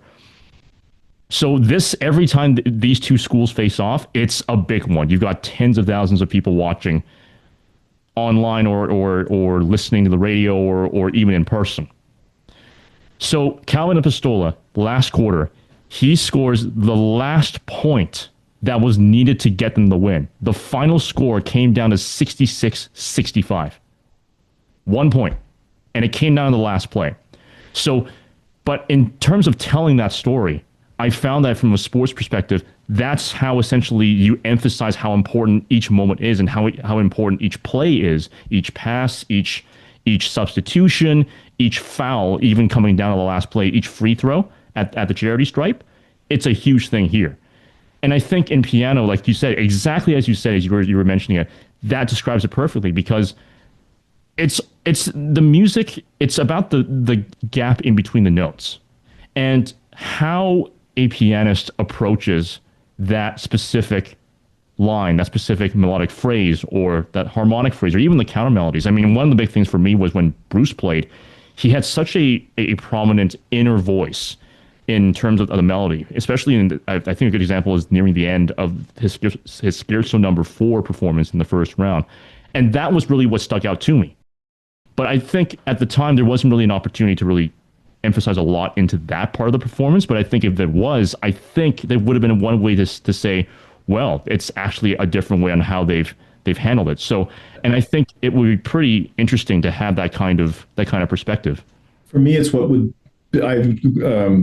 everything you're saying resonates with me. And for me, it builds the bridge between the passive listener who sort of is entertained by what's going on and might find it beautiful, or sometimes even more meaningful than that. But otherwise, it's kind of musical wallpaper, and builds a bridge from that person to actually being inside the music and listening to somebody playing in a way where now it's like when you watch a sporting event and the rules of the game and you've been watching your whole life and you're fluent in that particular sport. You're just, I watch somebody who's watching hockey or maybe curling or some other Olympic event where I'm less familiar with the point of it. And I'm like, what do you know? What are the little things you're noticing that I'm not noticing? And you don't have to know all the things. And you can just know one thing. And that's the thing you're waiting for.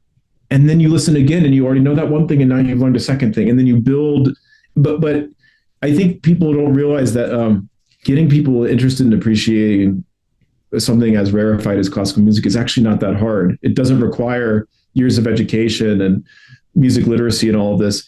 It requires 2 ears and one thing to listen for, and then suddenly everything else becomes more meaningful because you're listening to the things you're less familiar with in relation to that which you are familiar with.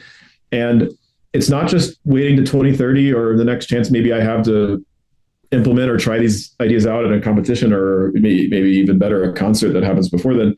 So that's what I try to do on my YouTube channel when I have the time. I mean, I've been Chopin podcasting for so long that I haven't made this kind of video as much, but before, and pretty soon I'll get back to it.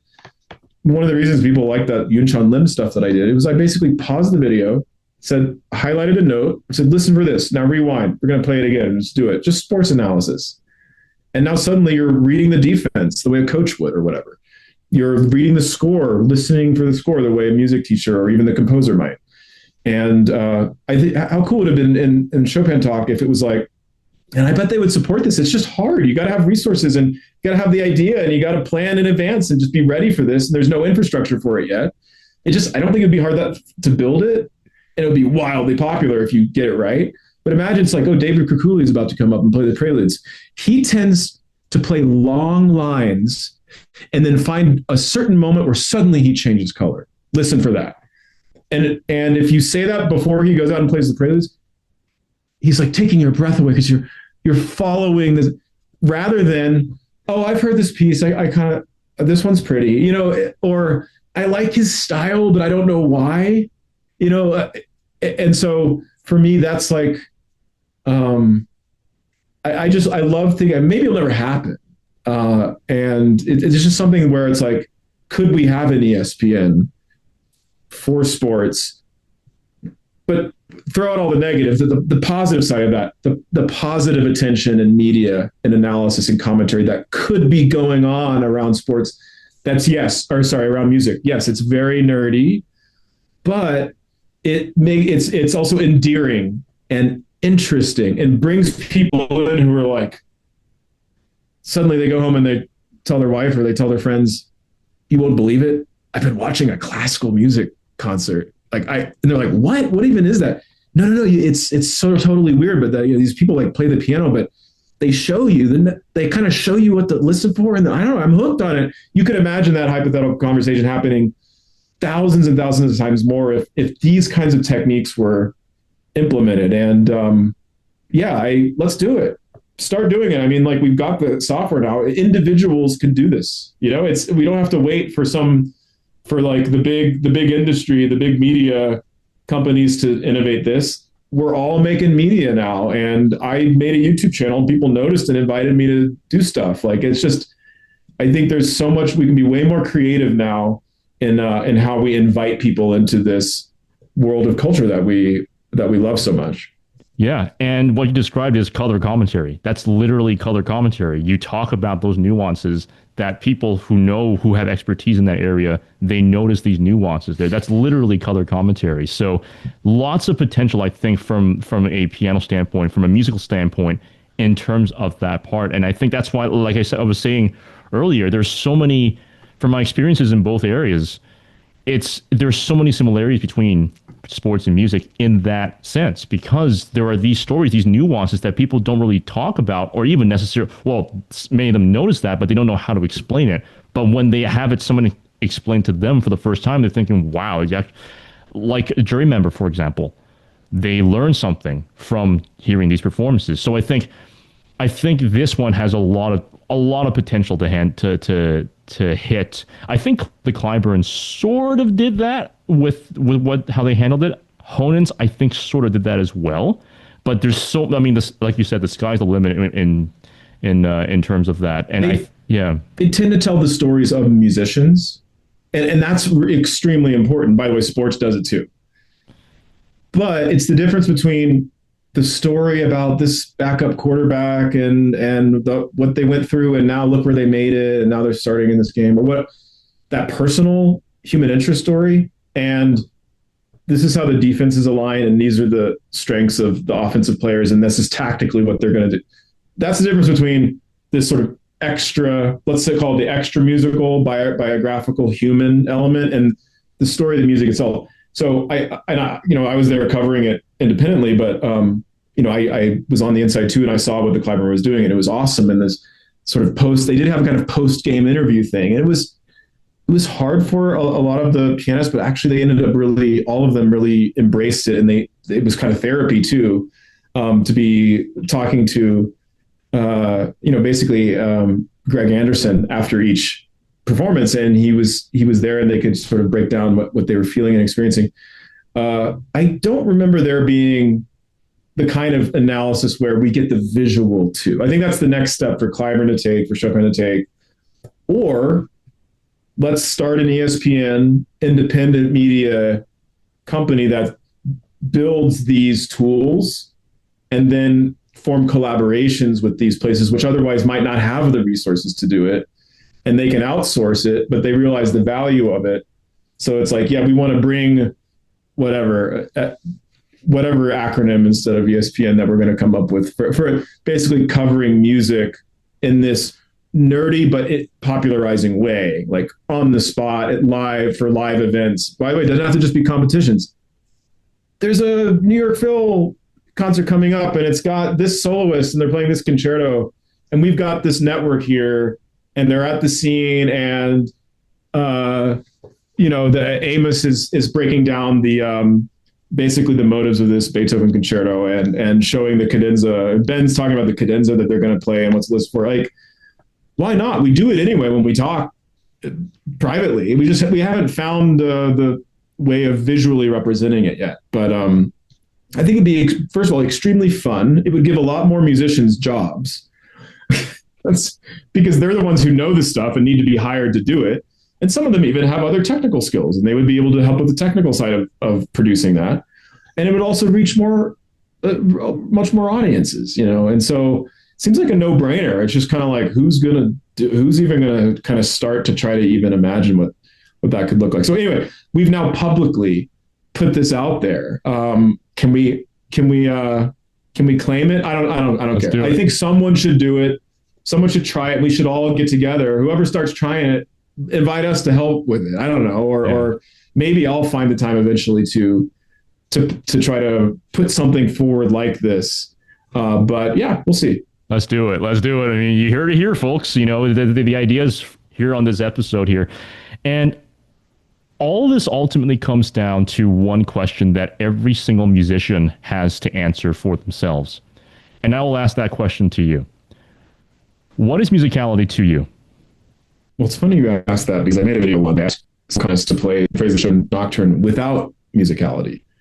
And the results were very interesting, because for some, musicality meant something to do with rubato and basically distorting aspects of what's on the score in order to add a kind of more musical element. So then to be unmusical meant to kind of play straight and not add any extra sauce.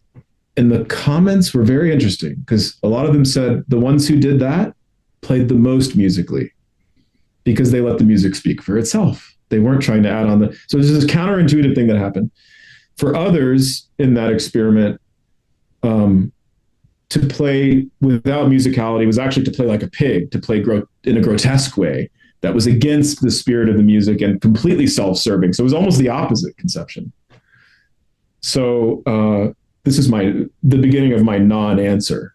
And part of it's going to be that musicality is different for different people. For me, since you asked, and if you couldn't have already figured this out from everything I was saying before, praising Gould and suggesting this sort of crazy idea for some kind of showcase recording competition. But I believe really strongly in music's power to speak on its own terms.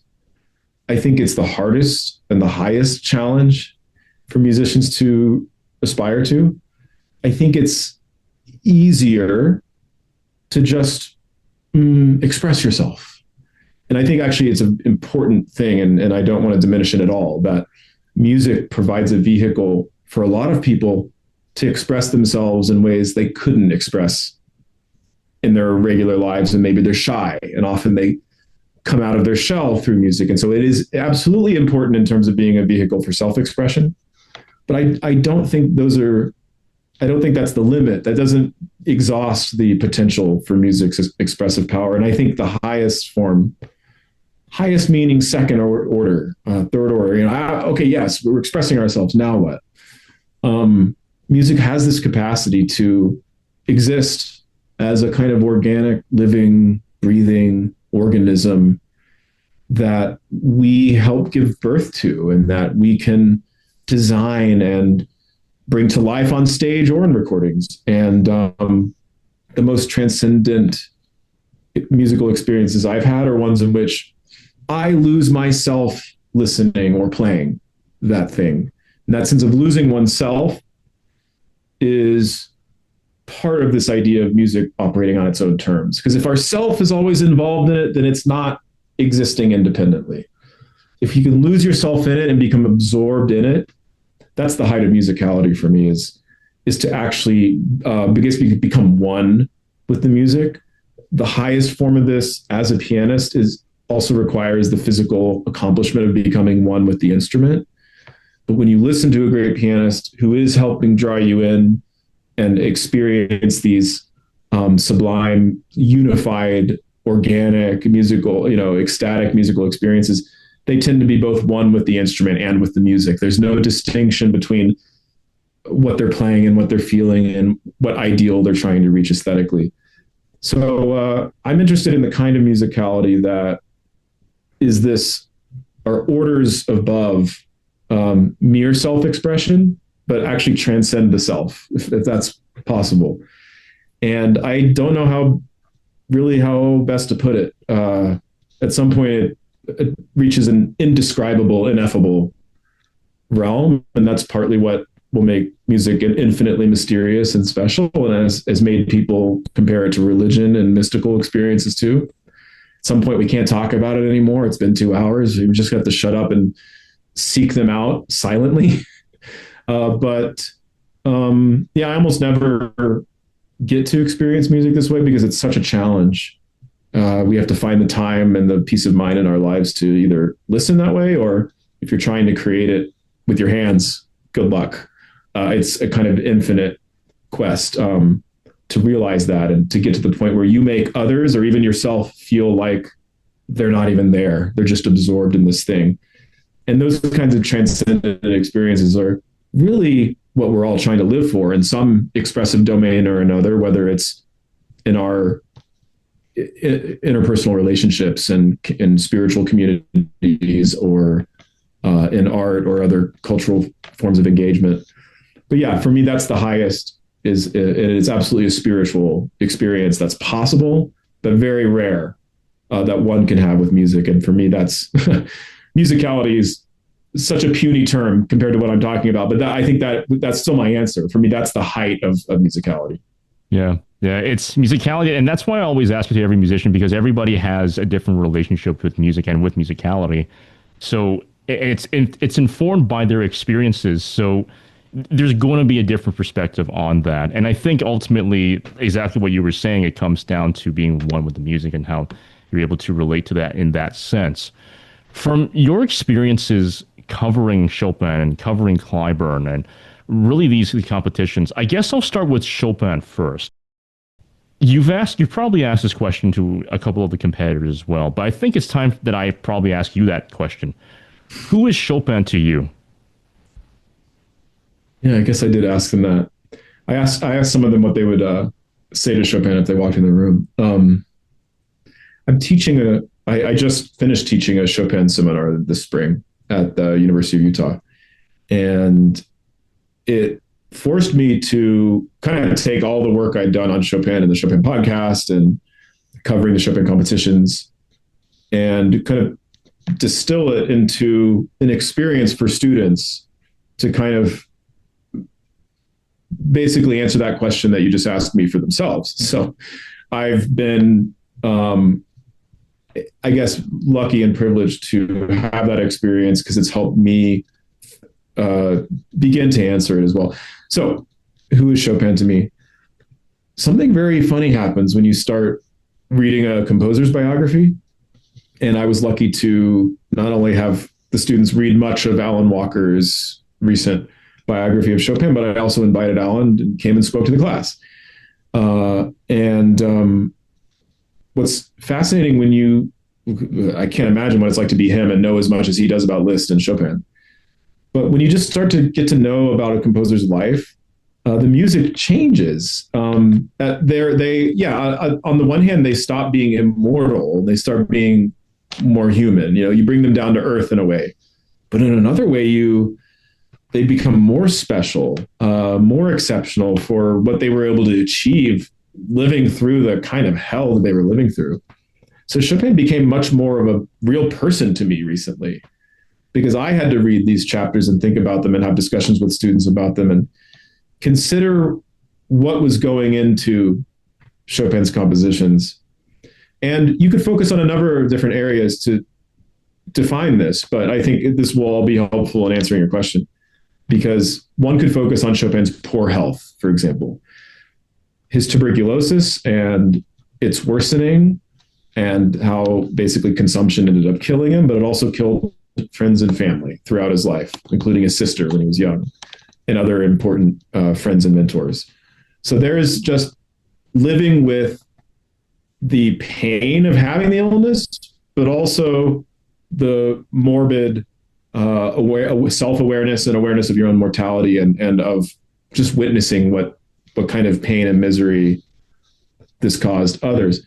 So some of my students really, this spoke to them, this moved them a lot, and they couldn't just fathom this. And they started listening to Chopin's pieces more as expressions of his pain. So that's one way. It's a cry for help and health. And unfortunately, it's beautiful because he was sick. Okay, that's partly why it's so good, is that he was kind of miserable. Unfortunately, sometimes misery helps the art. But there's other aspects of Chopin's life. He was in exile from Poland, starting in 1830, and eventually in 1831 he settled in Paris, and he lived out basically almost 20 years of his life away from home. And the kind of ideology, I would say, in a positive sense, constructive sense, one develops when in exile. A similar thing happened to Rachmaninoff, although later in his career. A homesickness, a nostalgia, a sense of pilgrimage, and of course, sense of nationalism and pride, but always connected to loss. I don't think any of his music after 1830 would have sounded the way it did without that fundamental condition. And I would actually argue it's even more fundamental than his sickness, it's health. Of course, they're interrelated, but you can't understand the ballades without understanding the mentality of the Polish exiles in Warsaw in the 1830s. And it doesn't mean you have to go read Mickiewicz's poetry, although he was there too in Paris with Chopin and had already written his ballads, his poetic ballads that may or may not have directly influenced Chopin, but definitely the spirit of these works of a kind of romantic nationalism and sense of pride in one's country, then mixed with the sense of loss and being embattled, and being sent away and forcibly not able to return to one's country happily. You don't get a narrative of a Chopin ballade with the dreams of reuniting, and they're almost fantasies of what could have been and what's ultimately not, for Chopin as a human being. And so, this doesn't mean the music is programmatic directly. I still think it speaks on its own terms, but it is infused with and expresses ultimately in its own medium, as absolute sound, this incredibly tragic human experience that Chopin lived throughout his life. So for me, he's just one of us. He happened to have a much better ear and incredible gifts on the instrument, but he also had things happen to him that I hope never happen to you and me. And through also his perfectionism, he was able to combine his hardship with his work ethic and create works of art that, just for one instrument, the piano, that are at a level of beauty and detail and proportionality that can be rivaled by any of the great symphonies and works of music or any other art form. And so I understand Chopin's genius much better, what it means to be a genius, not some divine God whispered this into him and he just did it effortlessly, but just how much of a human struggle it was to realize the kind of, I would say, perfection actually in a lot of his music. So yeah, Chopin's he's a dude who lived a hard life. Yeah. And I love how you put it in the way that when you read his biography, you look at him and even the music quite differently. I also have a copy of Dr. Alan Walker's book as well, the biography. I'm still in the process of reading it. I mean, given the time that I have to balance between all my different jobs, it's quite difficult to sit down and get through chapters upon chapters. But it's still like I'm in the process of reading it, and same thing here for me.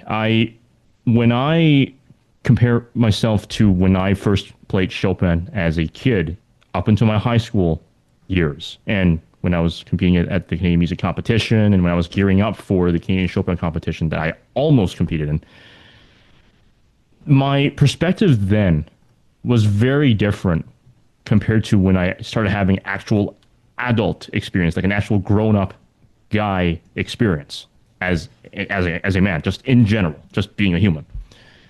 And I realized that when, of course, my life is not even a fraction of what Chopin had to go through. But just life alone, life itself comes up with so many different unexpected pains and sufferings that you just don't even see coming at you. That's where I began to see Chopin and hear Chopin and play Chopin in a different way. That's when I realized, wow, those notes hit a different way. The progressions hit, the ballades hit a different way. The mazurkas hit a different way. The scherzi, the concerti hit a different way. And that's when I, at times, even think about it, I also get quite emotional, even in my private time as well, just listening to this. Even at the Canadian Chopin competition, organizing that competition and getting to the finals, and I actually mentioned this to Ryan Wang at the time, because I mean, in the Canadian Chopin competition, he was really solid, at least in the Canadian Chopin competition. When I heard his second movement of that Piano Concerto Number 1, I was like, whoa. That was probably one of the first times that I actually teared up at a performance of that. And this was a piece that if I had competed in the competition, this would have been my finals piece. So I also would have known this piece as well. Even at that point, I'm thinking, my goodness, like that was something that was just so captivating. And even asking around from one of the judges of the Canadian Chopin competition, Magdalena Bakchevska, who is the director of the Columbia-Juilliard joint performance program. On her episode, she's also of Polish descent, so she has both the musical and the cultural connection to Chopin. She told me that there was a time when she first came to America to study music and to go forward, and she was probably, I think, in her teen years or early adult years. There was a time where she couldn't even listen to Chopin. She had to turn away immediately because the feelings of homesickness, because she was already away from Poland at that point, and it's the first time that she was away from Poland in a different part of the world, a different continent altogether. She said that if she listened to it, she would feel so homesick that she'd be like, I can't do this. I have to go back to Poland to visit family. But that's how powerful it is because, and again, from her episode, again, I mean, her life wasn't necessarily like Chopin's life, but that experience of being away from home that far away at such a young age, of course, it's during peacetime and, Poland is doing fine, doing well. Still, just that experience is painful, is quite a painful experience. So I think it's unfortunate that you enjoy, or most people enjoy Chopin more when they go through more painful experiences, unfortunately. It's almost kind of like a catch-22, but it's sort of that. I think it's also a blessing in many ways when we go through life and then come back to Chopin at a later point in time and we get this profound rediscovery of why his music is so powerful to us. Yeah, I completely agree, and I've had a few experiences like that where something personal was happening in my life so much, and I associated with a piece of music that I happened to be playing, and then when I performed it, a couple of times I'll have moments where I cry often because it's something related to my family, or suddenly I'm forced to have to articulate something meaningful to me that I never experienced, never have to say before. That's usually when I get choked up. But it often doesn't happen with music, listening, and my analytic mind's too involved or whatever. But I've had these moments where it's just, it's so emotional about it. And it's crazy that music, just combinations of sounds can have that power. And of course, one of the viral moments from this last Chopin competition last year was a Japanese pianist who just is sobbing during the raindrop prelude, and it was towards the end of the B section and the C sharp minor section as it is sort of coming to a close, and there's just this incredible outcry that certainly Chopin and what he's going through when he's composing that, but clearly was resonating with this individual. And I almost did something for my class thinking I would be clever, and I ended up not, because I thought to myself, could someone just listen to this and know that the person in playing it was experiencing such intense emotions that they were sobbing uncontrollably, on stage with all these people watching? And so I isolated it, took the video away, and then I tried to find other performances, which I thought maybe might sound even more emotional. I actually couldn't. That the way she's playing that is actually just as emotional and as powerful as she looks. So those who made fun of her were like, oh, this is all just a kind of display. This is irrelevant to the sound she's making. I mean, I was almost going to be on board with that, and I tried to prove it. And then I honestly couldn't find anybody else who played that part with eyes closed, listening as beautifully and with just the right sense of timing and pain and pathos that she did. So it's interesting. This is why I think you're making me realize why telling the stories of the performers to the extent that we can and should based on their own privacy. I don't think we should know her whole life story and why she might be crying in this moment, what this piece means to her. She might share it with us. That can be just as meaningful to a listening experience as understanding that we're at this moment in the piece and these musical events have occurred. But I think that's an example of how both are happening at once. It's like the purely musical story and the extra musical story surrounding its composition and performance are actually overlapping and intersecting. And it's rare to find. It's rare among the arts, I think, to find something that special. Of course, people are going to get much more emotional reactions to maybe plays or movies. I'm sure people have cried at a lot more movies than they have at music concerts. I don't know if that's true, actually, but probably just because the stories are so palpable and clearly told in a realistic way that you can just be a part of it and follow along with it and identify with real human beings and characters. But it's pretty amazing we've created an art form as human beings that can tap into these other sides of our emotions just through musical instruments and instrumental music, So anyway, yeah, I don't know. That's probably I don't know what else we can talk about because that's probably as deep and meaningful as music gets, right?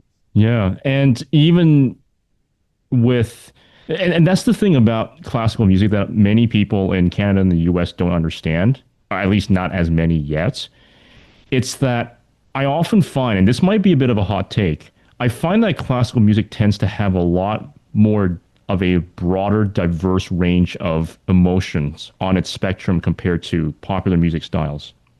I think, and this again, it's going to be a hot take, but I really believe that because even when promoting the Canadian Chopin competition, and I explain to even my friends even who don't have as much familiarity with Chopin or really with classical piano or music in general, I explain to them the emotional side. And I tell them, I try my best to explain to them before they even get to hearing the performances that you will feel emotions that you would have not felt before in other parts of your lives. And for them, when they prepare themselves for that and they listen to it, then they tell me they're thinking, wow, you're right, because they never even considered that or even experienced that in the moment and just being captivated on that moment. I think that is something that I think with, again, we got to tell the story more often. That is an opportunity for people to really relate to it in such a different, profound way. Because again, I mean, especially in the age of social media and really in the age of AI, everything is moving so quickly in fewer than 5 seconds.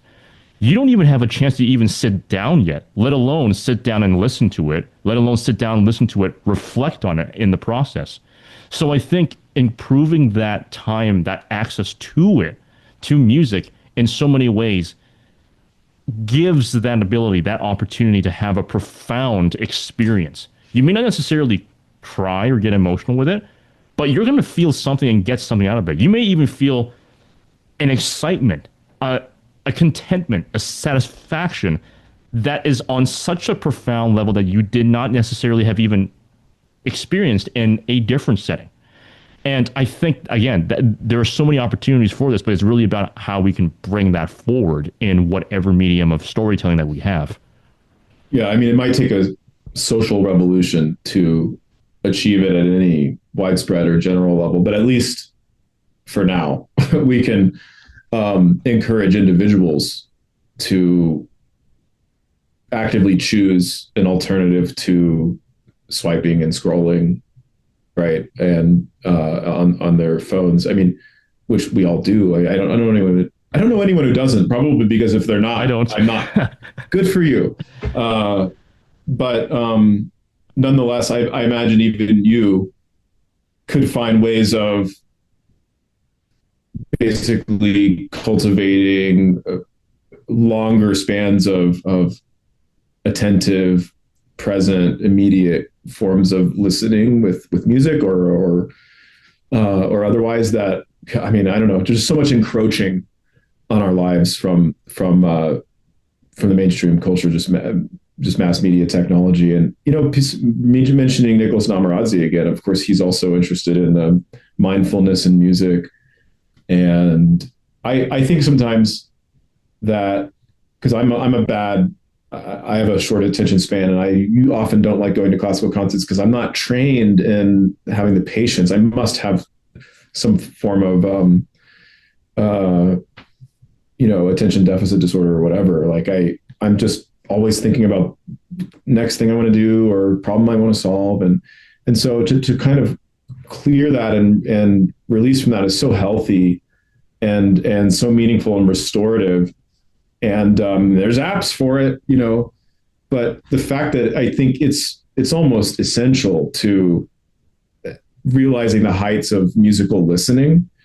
And yet we're all pretty much so bad at it that the apps even have to exist in the first place. Like, to have undivided attention, to pay your undivided attention to something for more than even a minute is an accomplishment, let alone 5 or 10 or 30 for a whole symphony or 60 for a whole hour. Can you imagine just undivided attention? Maybe you do it more often, but then that makes you exceptional. So I don't think we can encourage it and promote it, but yeah, we're living through just a social world in which we don't really have control over that, unfortunately.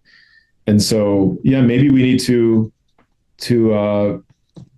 try to link classical music to some larger movement for social change and human, interpersonal, and personal change in our lives in constructive ways, nonviolent ways, but trying to show a model for ways of achieving meaning and happiness that with music is fundamental to it and not some escape or leisure activity. Yeah, right now it's an escape for us. That's as good as it can be for a lot of us. We escape this world through music.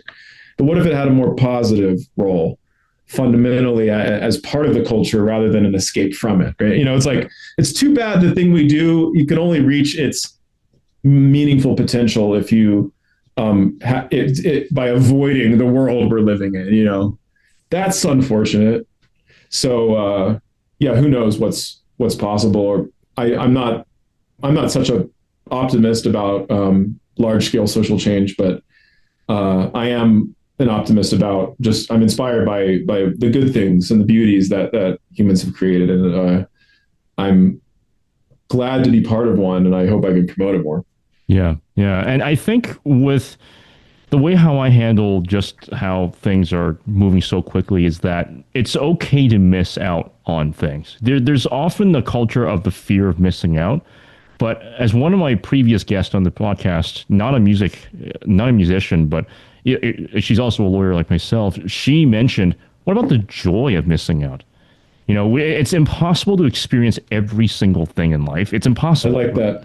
So instead of FOMO, JOMO. Yeah, exactly. The joy of missing out. So And for me, it's the reason why even from a young age, like I grew up when Facebook was the social media platform. This was about a few years before Instagram became the next one. But even during the Facebook era, I tried to limit my usage of Facebook down to basically almost like a business platform at that point already.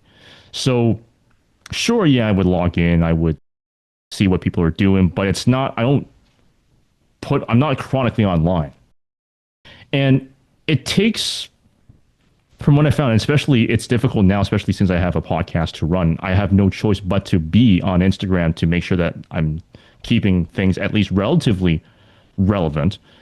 But it takes discipline to put those limits on what you're doing on your phone or on social media or doing those kinds of things, right? You have to put an effort into it. It's not necessarily hard work, but it does take a little bit of effort at the very, very least. And in today's super consumption culture and world society that's based around just consuming everything possible, I mean, even down to even when you're trying to help yourself get better at something, you still need an app for that. It's very tempting to default to the easy way out by just downloading an app or doing whatever. But I find that maintaining a discipline of support, and this is, I think, honestly, is a big part and thanks to the discipline of practicing piano.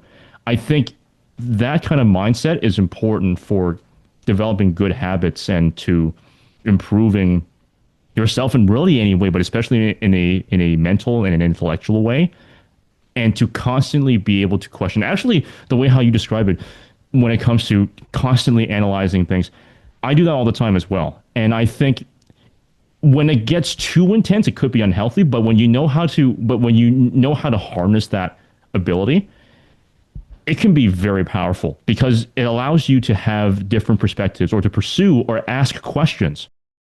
Oftentimes, I think the one of the best signs of intelligence overall in anything isn't how much you know, but how much you realize you don't know something, and whether you're able to ask the questions to bring up that point or bring up points that lead to a question of a new area of knowledge. And I think not just in music, but I think really in any area of discipline, I think this is where new knowledge gets formed. Very fulfilling experiences past just 5 seconds can really form. Like the satisfaction you get out of learning something new from curiosity can last days, weeks, months, maybe even years if it's a breakthrough in something. It's already been several months since I've interviewed Nicolas on in terms of the neural recital, but I'm still paying attention to any updates in his research from that, because that's groundbreaking and that's fascinating. That could be exciting in so many ways for music to grow in a neuroscientific way, right? And that's just one example of many. There's so many ways, but it requires discipline and effort at the end of the day. Yeah, I mean, I couldn't have said it better. I feel that completely. So as we begin to close this episode, from your experience covering all the world's best piano competitions here, and really just educating on music, what are the most rewarding things that you've experienced and the most important lessons that you've learned in your career? That's a good question. I think we've been talking about a lot of them this 2.5 hours. But I think just witnessing the events of this magnitude, like the Clyburn or the Chopin from the inside, I just grew to appreciate like what it takes to produce them. We've been talking about Chopin's biography and how much more human he becomes when you learn about him, and then how different the music can be.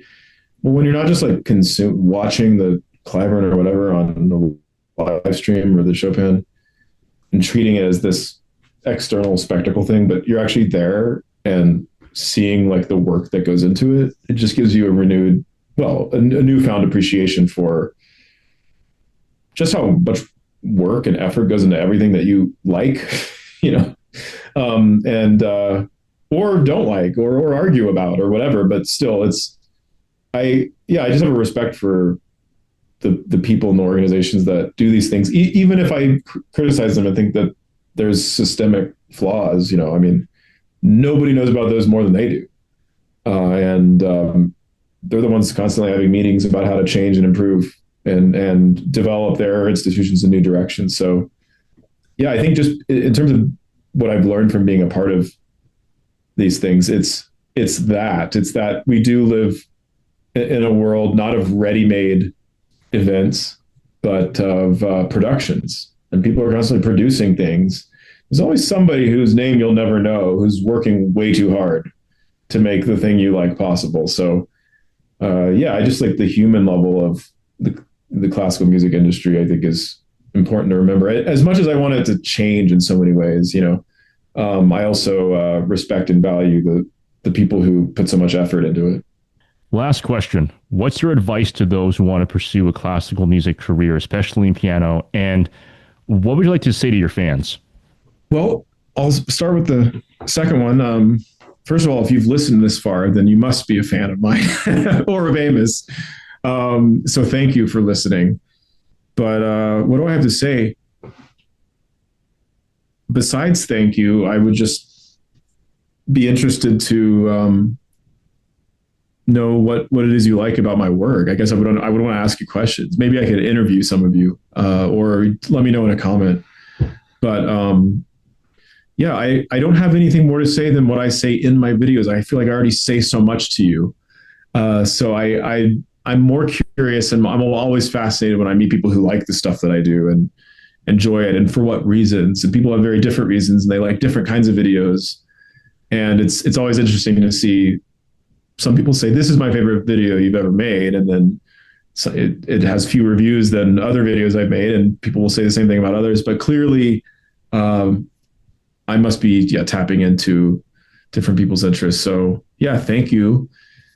If you're a fan, one thing I'll let you know is I work incredibly hard on the videos that I make, and it's never easy. And I appreciate just how much support there is, and even those who sort of leave flippant remarks. It's flattering to me. It's to have a troll. I mean, that means you're doing something right. If somebody's trolling you, you've probably kind of succeeded on some level, right? So, yeah, I honestly work too hard, and I would love your, I appreciate your support. And if you want to sign up for my Patreon, please do. That's what I have to say. And if you're already a member, thank you for that more direct support, because yeah, I'm trying to do a hard thing here, like being a kind of solo creator, trying to be enterprising and initiate collaborations with different institutions and things like that. So yeah, we'll see what's next with me, but I'm both lucky to be able to kind of follow my passion, but also like there's no obvious roadmap or manual for how to live this particular life. So lots of late nights or long, strange hours editing and writing things. So, but if you want to be a classical pianist, I mean, well, you'll know if it's meant for you. But what I would say is what I said, almost bringing things full circle. If you're not that good at it right now, at whatever age you're at, just realize that things can transform. I mean, you have a body that's capable of things physically that you haven't discovered yet, and that can be, nothing's more rewarding than that aha moment when suddenly you can technically achieve something that you hadn't been able to before, and you hear the sound. And so look for those small victories in conquering, or at least overcoming your physical barriers. But then, yeah, don't end up like the person that I alluded to before, who seemed to not love the process at all and only cared about the results, and the results didn't go his way. He was just completely embittered by it. Obviously, don't put all your hopes and dreams in any competition. Explore the rich and varied world of this art form and all its facets. Say yes to as many opportunities as you can. Read about it. Develop opinions about it. Risk being wrong about something or learning a new thing, and tie it all back into this solitary act of practicing. And yeah, you'll make discoveries, and you'll realize if it's really meant for you or not. But definitely take a stab at it. It's a weird life, but it's filled with wonder and joys and riches, and it's certainly worth trying to pursue. Great words to end on. And Ben, wow, what a conversation. I truly enjoyed having you on here. Thank you so much for taking the time out of your day and out of your week to come on and share your experience with Chopin, with piano, and as well as also helping tell the story of Chopin and all of these different pianists that have competed and have performed the music over the years. Again, thank you so much for coming on here and sharing with us the living legend of Ben Laude. Thank you, Amos. It was a pleasure. And thank you to those of you who have stuck with us this far into the podcast, into the episode as well. As those of you who follow piano know, this has been the living legend of Ben Laude. You can follow him on Instagram at Ben Laude. It's spelled a little bit differently. It's BenLawdy. You can also subscribe to his channel, Ben Laude. And it's spelled, well, Laude is the proper spelling of the last name, but you can follow him on all these different platforms as well and follow all of his content and his educational endeavors as well. And again, Ben, you're always welcome to come back on the podcast at any point in the future. Always welcome to come back. And for those of you, again, thank you so much for tuning in to this episode. Be sure to subscribe to us as well. On the like button, subscribe to the YouTube channel, and click the bell notification icon so you'll always be notified whenever we upload. As well, if you're on Spotify, Apple Podcast, Amazon Music, or iHeartRadio, be sure to follow us there as well, and to stay tuned on more excellent content featuring some of the best legends out there in this world. Again, thank you so much for tuning in. This is Amos Vang, signing off for now. Stay safe, stay healthy, and stay legendary.